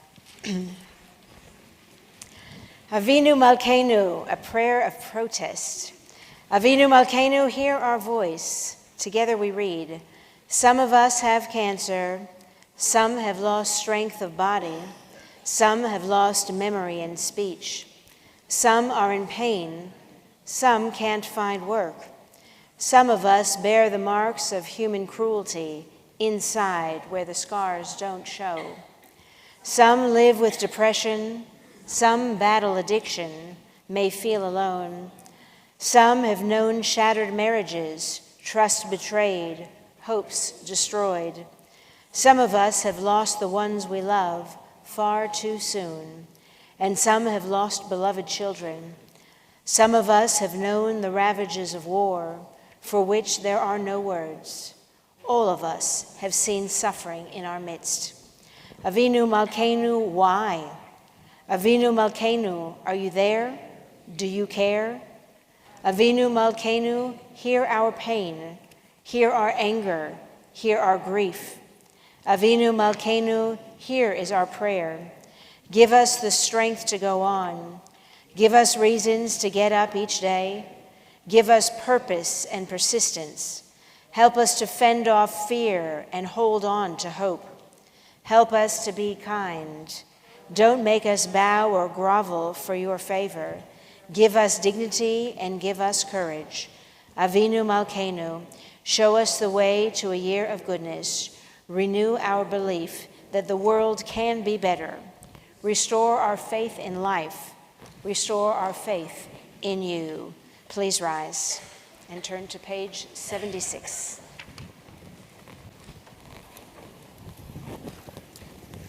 Avinu Malkeinu, Shema Koleinu. Avinu Malkeinu, almighty and merciful, hear our voice. Avinu Malkeinu, Chatanu Levanecha. Avinu Malkeinu, we have strayed and sinned before you. Avinu Malkeinu, Chamol Aleinu, Ve'alon Aleinu, Ve'dameinu. Avinu Malkeinu, have compassion on us and on our families. Avinu Malkeinu, Galei Dever Ve'cherev Ve'rav Me'aleinu. Avinu Malkeinu, halt the onslaught of sickness, violence, and hunger. Avinu Malkeinu, Kalei Kol Tzar Umastin Me'aleinu. Avinu Malkeinu, halt the reign of those who cause pain and terror. Avinu Malkeinu, Kodveinu Bezever Chaim Dovim. Avinu Malkeinu, enter our names in the book of lives well lived. Avinu Malkeinu, Chanei, Chanei Shaleinu, Shana Tova. Avinu Malkeinu, renew for us a year of goodness. Avinu Malkeinu, Malei Yadeinu Mibirchodecha. Avinu Malkeinu, let our hands overflow with your blessings. Avinu Malkeinu, Harem Keren Meshichecha. Avinu Malkeinu, let our eyes behold the dawn of redemption. Avinu Malkeinu, Nal Tashivenu Rekam Milvanecha. Avinu Malkeinu, we pray, do not turn us away from you with nothing. Avinu Malkeinu, Gabel Berachamim Uveraton et Viladeinu. Avinu Malkeinu, welcome our prayer with love, accept and embrace it. Avinu Malkeinu Azeiman Leman Shemecha. Avinu Malkeinu, act towards us as befits your name. Avinu Malkeinu Azelemancha im lo lemanenu. Avinu Malkeinu, act for your sake, if not for ours. Avinu Malkeinu en lanu melechei leata. Avinu Malkeinu, you alone are our sovereign. Avinu Malkeinu פתח נרי שמיים לתפילתנו. Avinu Malkeinu, Let the gates of heaven be open to our prayer. Avinu Malkeinu Shema Koleinu Chusverachem Aleinu. Avinu Malkeinu, hear our voice. Treat us with tender compassion.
Please be seated.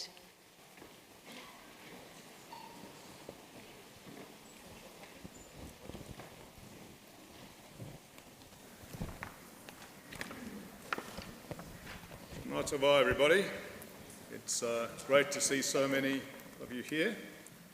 And as most of you would know, it's become customary for the presidents to give an annual address. So different synagogues and Jewish denominations have their own special way of nurturing Jewish life. Some synagogues focus primarily on prayer and religious services, either through choice or as a result of limited resources. Other congregations, also dedicated to prayer, offer a community-centered approach. Alongside Shabbat and festival services, they offer education opportunities across different age groups. Some host concerts, speaking events, life cycle celebrations, broad community-wide cultural programs, and some are particularly welcoming of Jews by choice or Jews of different orientations. Together, we all weave the rich fabric of maintaining Jewish practice and culture over generations. 3 years ago, we at TBI faced a difficult decision. Our community and financial situation was dire.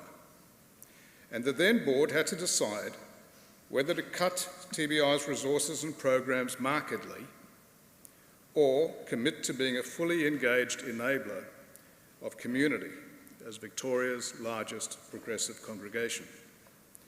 With an eye to the future, we chose the latter with a clear strategy.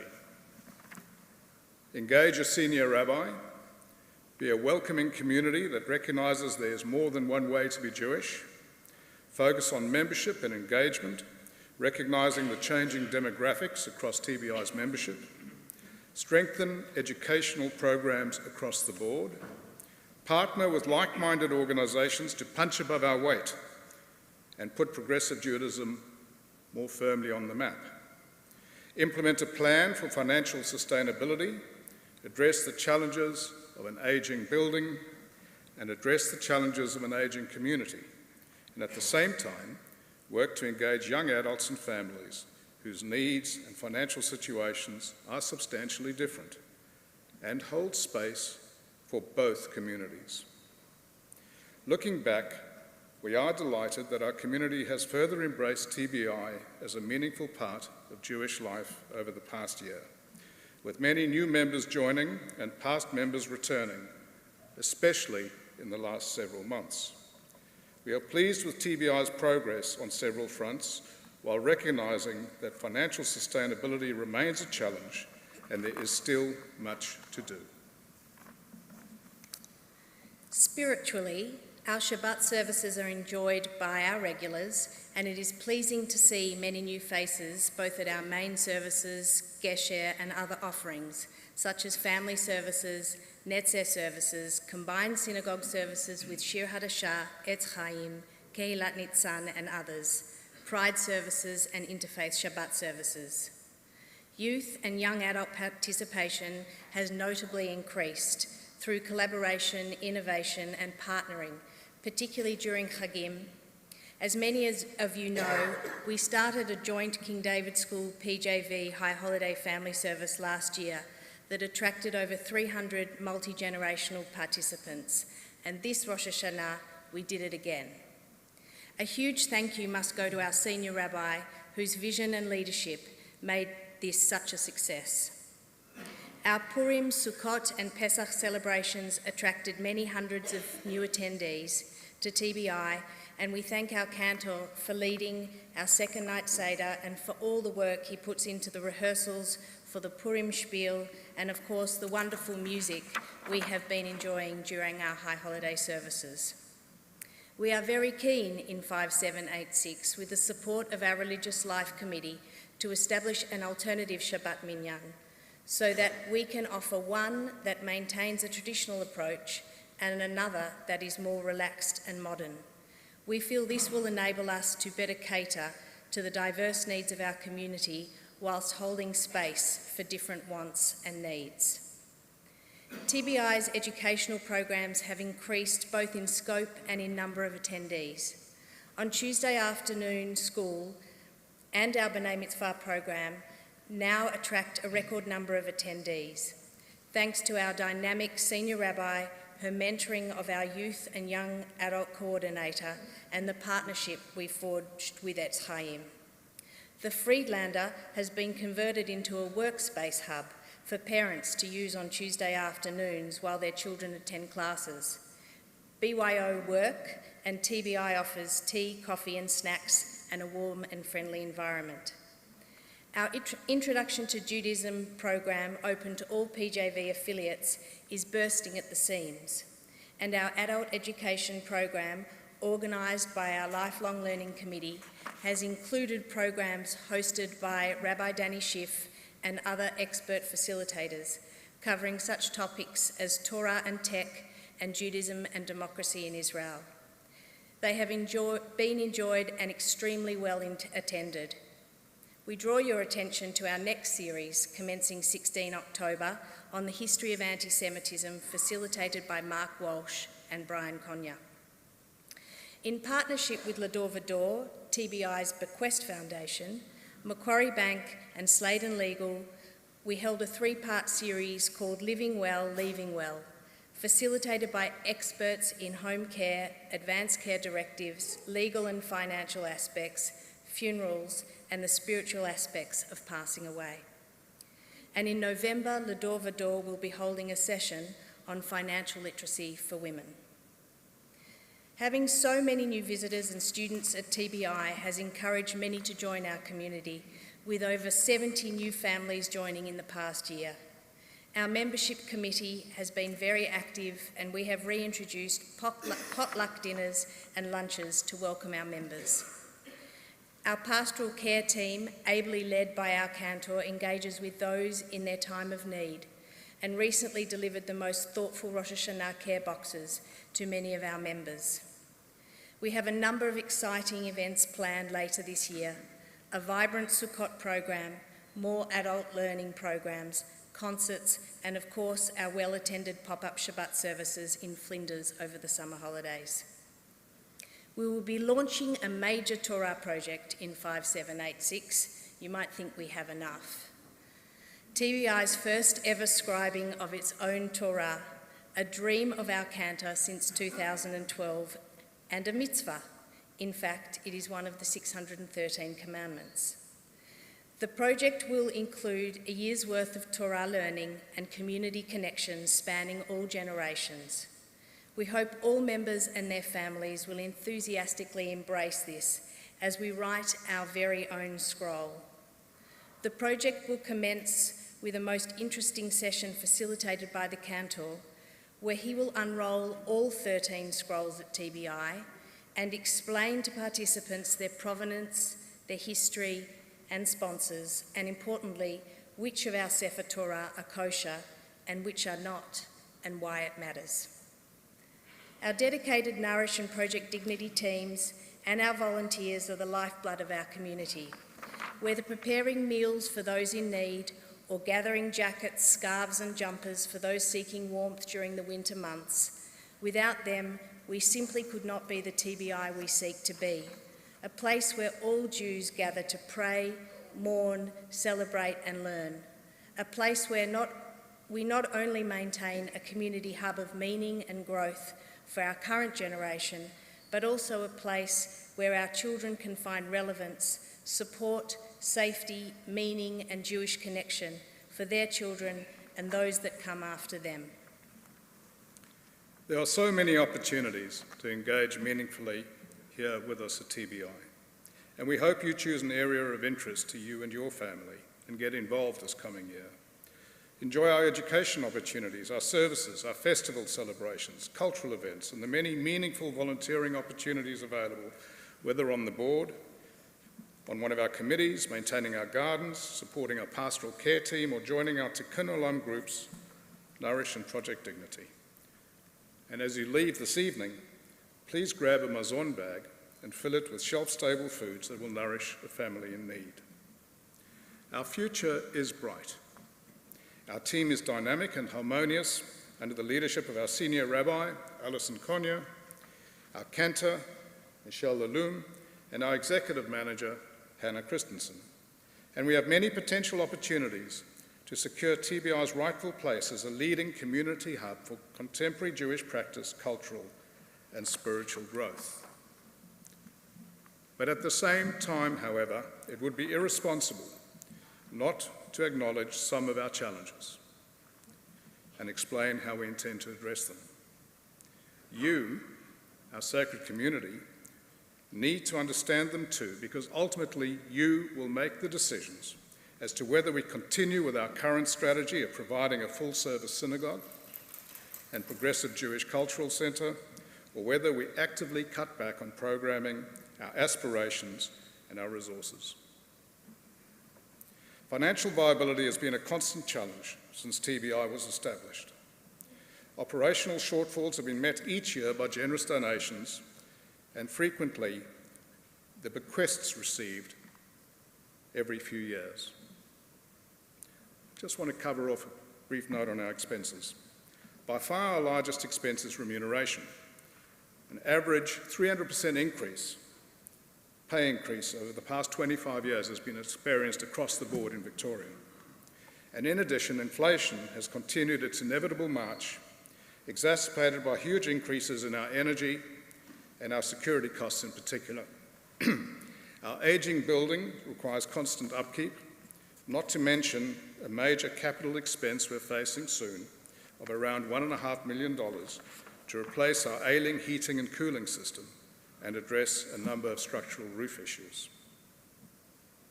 From an income point of view, membership fees accounted for over 70% of our operational costs in the early 2000s, yet now cover only 30% of our operational costs. The shortfall is covered by rental income we receive from the Montessori kindergarten, our educational programming, grants, events, and the generosity of our donors. In recent years, we've been blessed by the support of our major donors, especially those who've supported our cultural appeal. And we remind you that every donation helps. We are a large community, and even a modest commitment from each one of us makes a huge difference and demonstrates a vote of confidence in our strategy and in our future. For those of you who've already generously donated to our Holy Day appeal, we're so grateful. Thank you. And for many of you who would still like to give, we've got volunteers handing out pledge forms as you leave tonight. Please take one or visit our website. We have an ambitious target of raising $100,000 this High Holy Day appeal, and we're already over halfway there, which is truly amazing. I mentioned bequests a few minutes ago. Traditionally, bequests have been the way TBI has overcome operational shortfalls and debts incurred, and we've had a number of very large, as well as many smaller bequests. But the negative, of course, is that those bequests simply disappeared into general income. To preserve bequests for future needs, the TBI Bequest Foundation, the Dor Vador, which means from generation to generation, was established approximately 6 years ago by Rob Sward, Robert Hersham, and Craig Levine in order to grow a corpus. The earnings from the invested corpus, once large enough, will provide significant funds back into TBI to help fund the organisation's future needs and will reduce the requirement for ever-increasing member support. All bequested TBI now go to Lador Vador, and they're invested and managed by Macquarie Private Bank. Growing Lador Vador is a cornerstone strategy for us. This is our key financial strategy, and we hope many members will consider this in their estate planning as part of their commitment to preserving TBI's future. And if you'd like to know more about this, please contact the office, and they'll put you in touch with one of our trustees. Another financial challenge is our building, which has so much history and has served us well for decades, but is now in need of considerable maintenance and refurbishment to support our next chapter. Occupational health and safety regulations have changed markedly in the past 50 years and will have to be considered in any upgrade or renovation. A high-level estimate we obtained suggests even a modest renovation will cost several $1 million. We are investigating a number of possible alternatives, including relocation, co-location with like-minded organisations, acquiring, leasing land that would enable us to build our own synagogue and cultural centre fit for generations to come. There is much happening around us with the relocation of Mount Scopus, and we cannot ignore the impact this will have on the Melbourne Jewish community. As the current co-presidents of TBI, we must investigate and stay current. At this time, there is no clear winning strategy, and what we can state for certain is that no decision will be made without genuine consultation with our members. We know some will care more than others, some will be more attached to Alma Road, and some will be looking for new beginnings. Whatever your bent, there will be robust consultation, and we will listen to you. Our talented and experienced building project team is continuing its work, and once we have some concrete proposals, we will present them to you for your consideration. Renovating our home at Alma Road remains a real possibility. We would like to draw our State of the Nation speech to a close by speaking about our community. We often think connection is something we create one-on-one with a friend, a rabbi, a partner, or a loved one. But some of the deepest nourishment of the heart comes from the simple act of belonging to a community. Community reminds us that we are not walking this path alone. Even if we have diverse views or we don't always agree, when we gather, share stories, offer support, pray, or even sit in the quiet presence of others, something shifts in us. We feel seen, held and strengthened by the collective energy of our community. We, together with our senior rabbi and cantor, have a sacred obligation to remember each other's humanity, to support Israel as the Jewish homeland, and to support one another as we work together to create a better world. As Rabbi Konya said in her sermon, for our ongoing prosperity and for our future, we must transcend our political, social differences and find commonality in shared values, dignity and respect for others, and our belief in the power of our community. In closing, we are excited by the many opportunities TBI has to ensure an exciting and sustainable future for ourselves and for our future generations. For TBI to continue to be a cornerstone of prayer, for community, for education, for connection, for mourning and for celebration. But at the same time, we are not blind to the challenges that we face. With your ongoing support, our future is bright.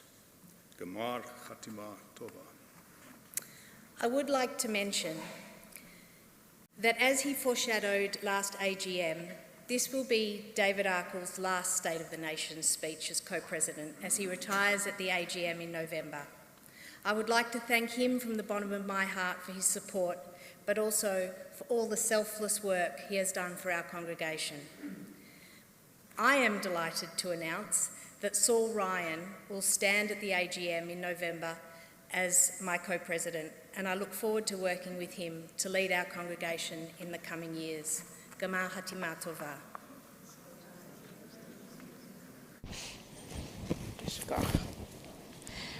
We rise for the Aleinu on page 78.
Standing as we remember those who have passed away recently, Margaret Jeffrey.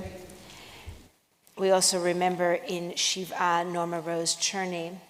We remember in Shloshim Felix Soberman, Eleanor Moore, Gary Sovereign, Emily Holzman, Anne Shannon, Basil Arkles, Danuta Turbiller, and Judith Buckridge. We also remember those who've died on Yom Kippur in seasons past, or around this time: Edna Flack, Ruth Goddard, George Halfin, Bert Hand, Francis Hoffman, Keith Joseph, Daniel Corder, Lisa Main, Cyril Rabinov, Susie Rockman, and Joy Tregoning. We take a moment to remember all of those who've died fighting for our homeland in Israel, all of the hostages that have not been returned, who are waiting to be returned, and for all of those who are suffering around the world, and for those who have no one left to say Kaddish for them. Zichronam Livracha, may their memories be for a blessing. On page 83, the Kaddish Yakton, the Mourner's Kaddish. Yitkadal v'yitkadash shemei Rabbah, Be'alma divrach yirutei v'yamlich malchutei, b'chayechon u'v'yomechon u'v'chayei d'chol Beit Yisrael, ba'agala u'v'zman kariv v'imru amen. Yehei shmei Rabbah mevorach le'olam olmei amaya. Yitbarach v'yishtabach v'yitpa'ar v'yitromam v'yitnaseh. v'et adar, v'et ale, v'et halal, shemei dekudasha berechu. La'ela ula'ela min kol birchata v'shirata, tushbechata v'nechemata, damiran belma v'imru amen. Yehi shlama rabba min shamaya, v'chayim aleinu ve'al kol Yisrael v'imru amen. Oseh shalom bimromav, hu ya'aseh shalom, aleinu ve'al kol Yisrael v'imru amen. May the source of peace send peace to those who mourn and comfort to all who are bereaved. Amen. Please be seated.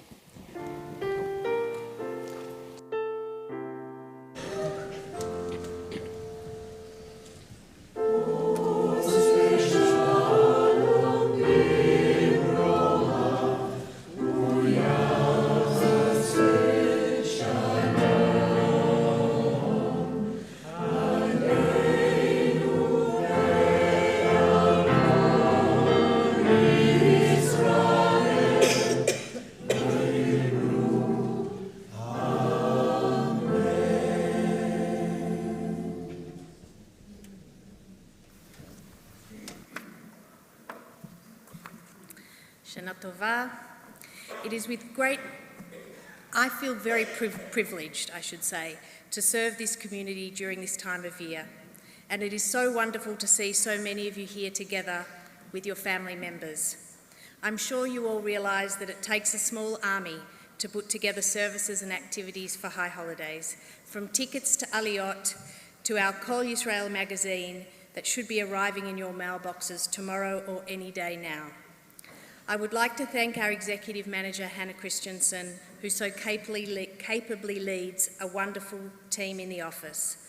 I would also like to thank David Arkles, my co-president, and the rest of the board, and all the wonderful volunteers who have worked tirelessly leading up to the high holidays.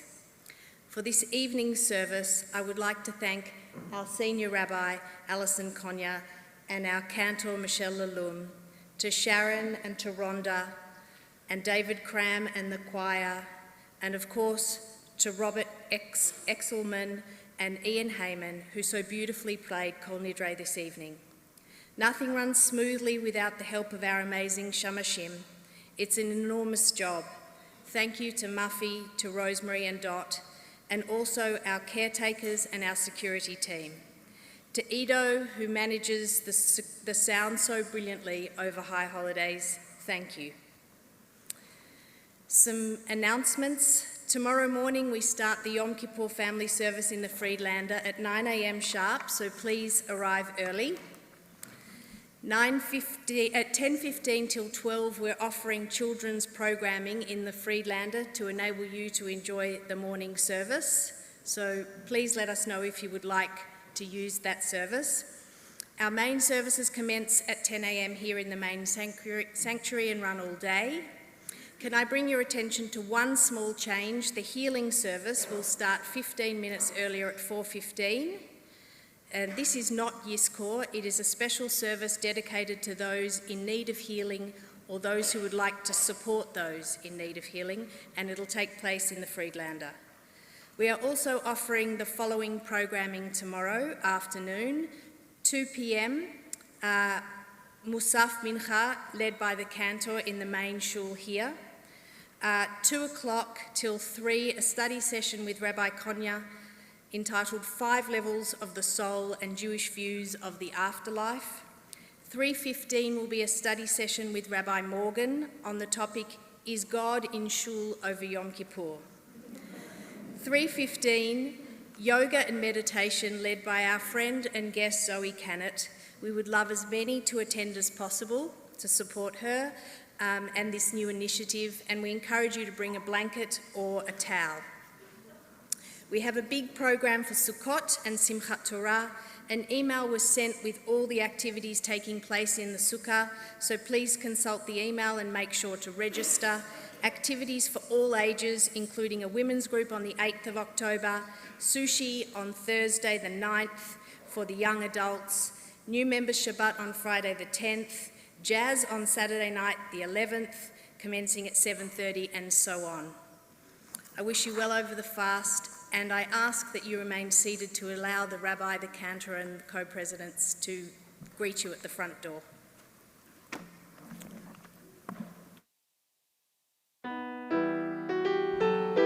Page 84.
That this Yom Kippur, we all figure out how to listen with compassion, with empathy, with understanding.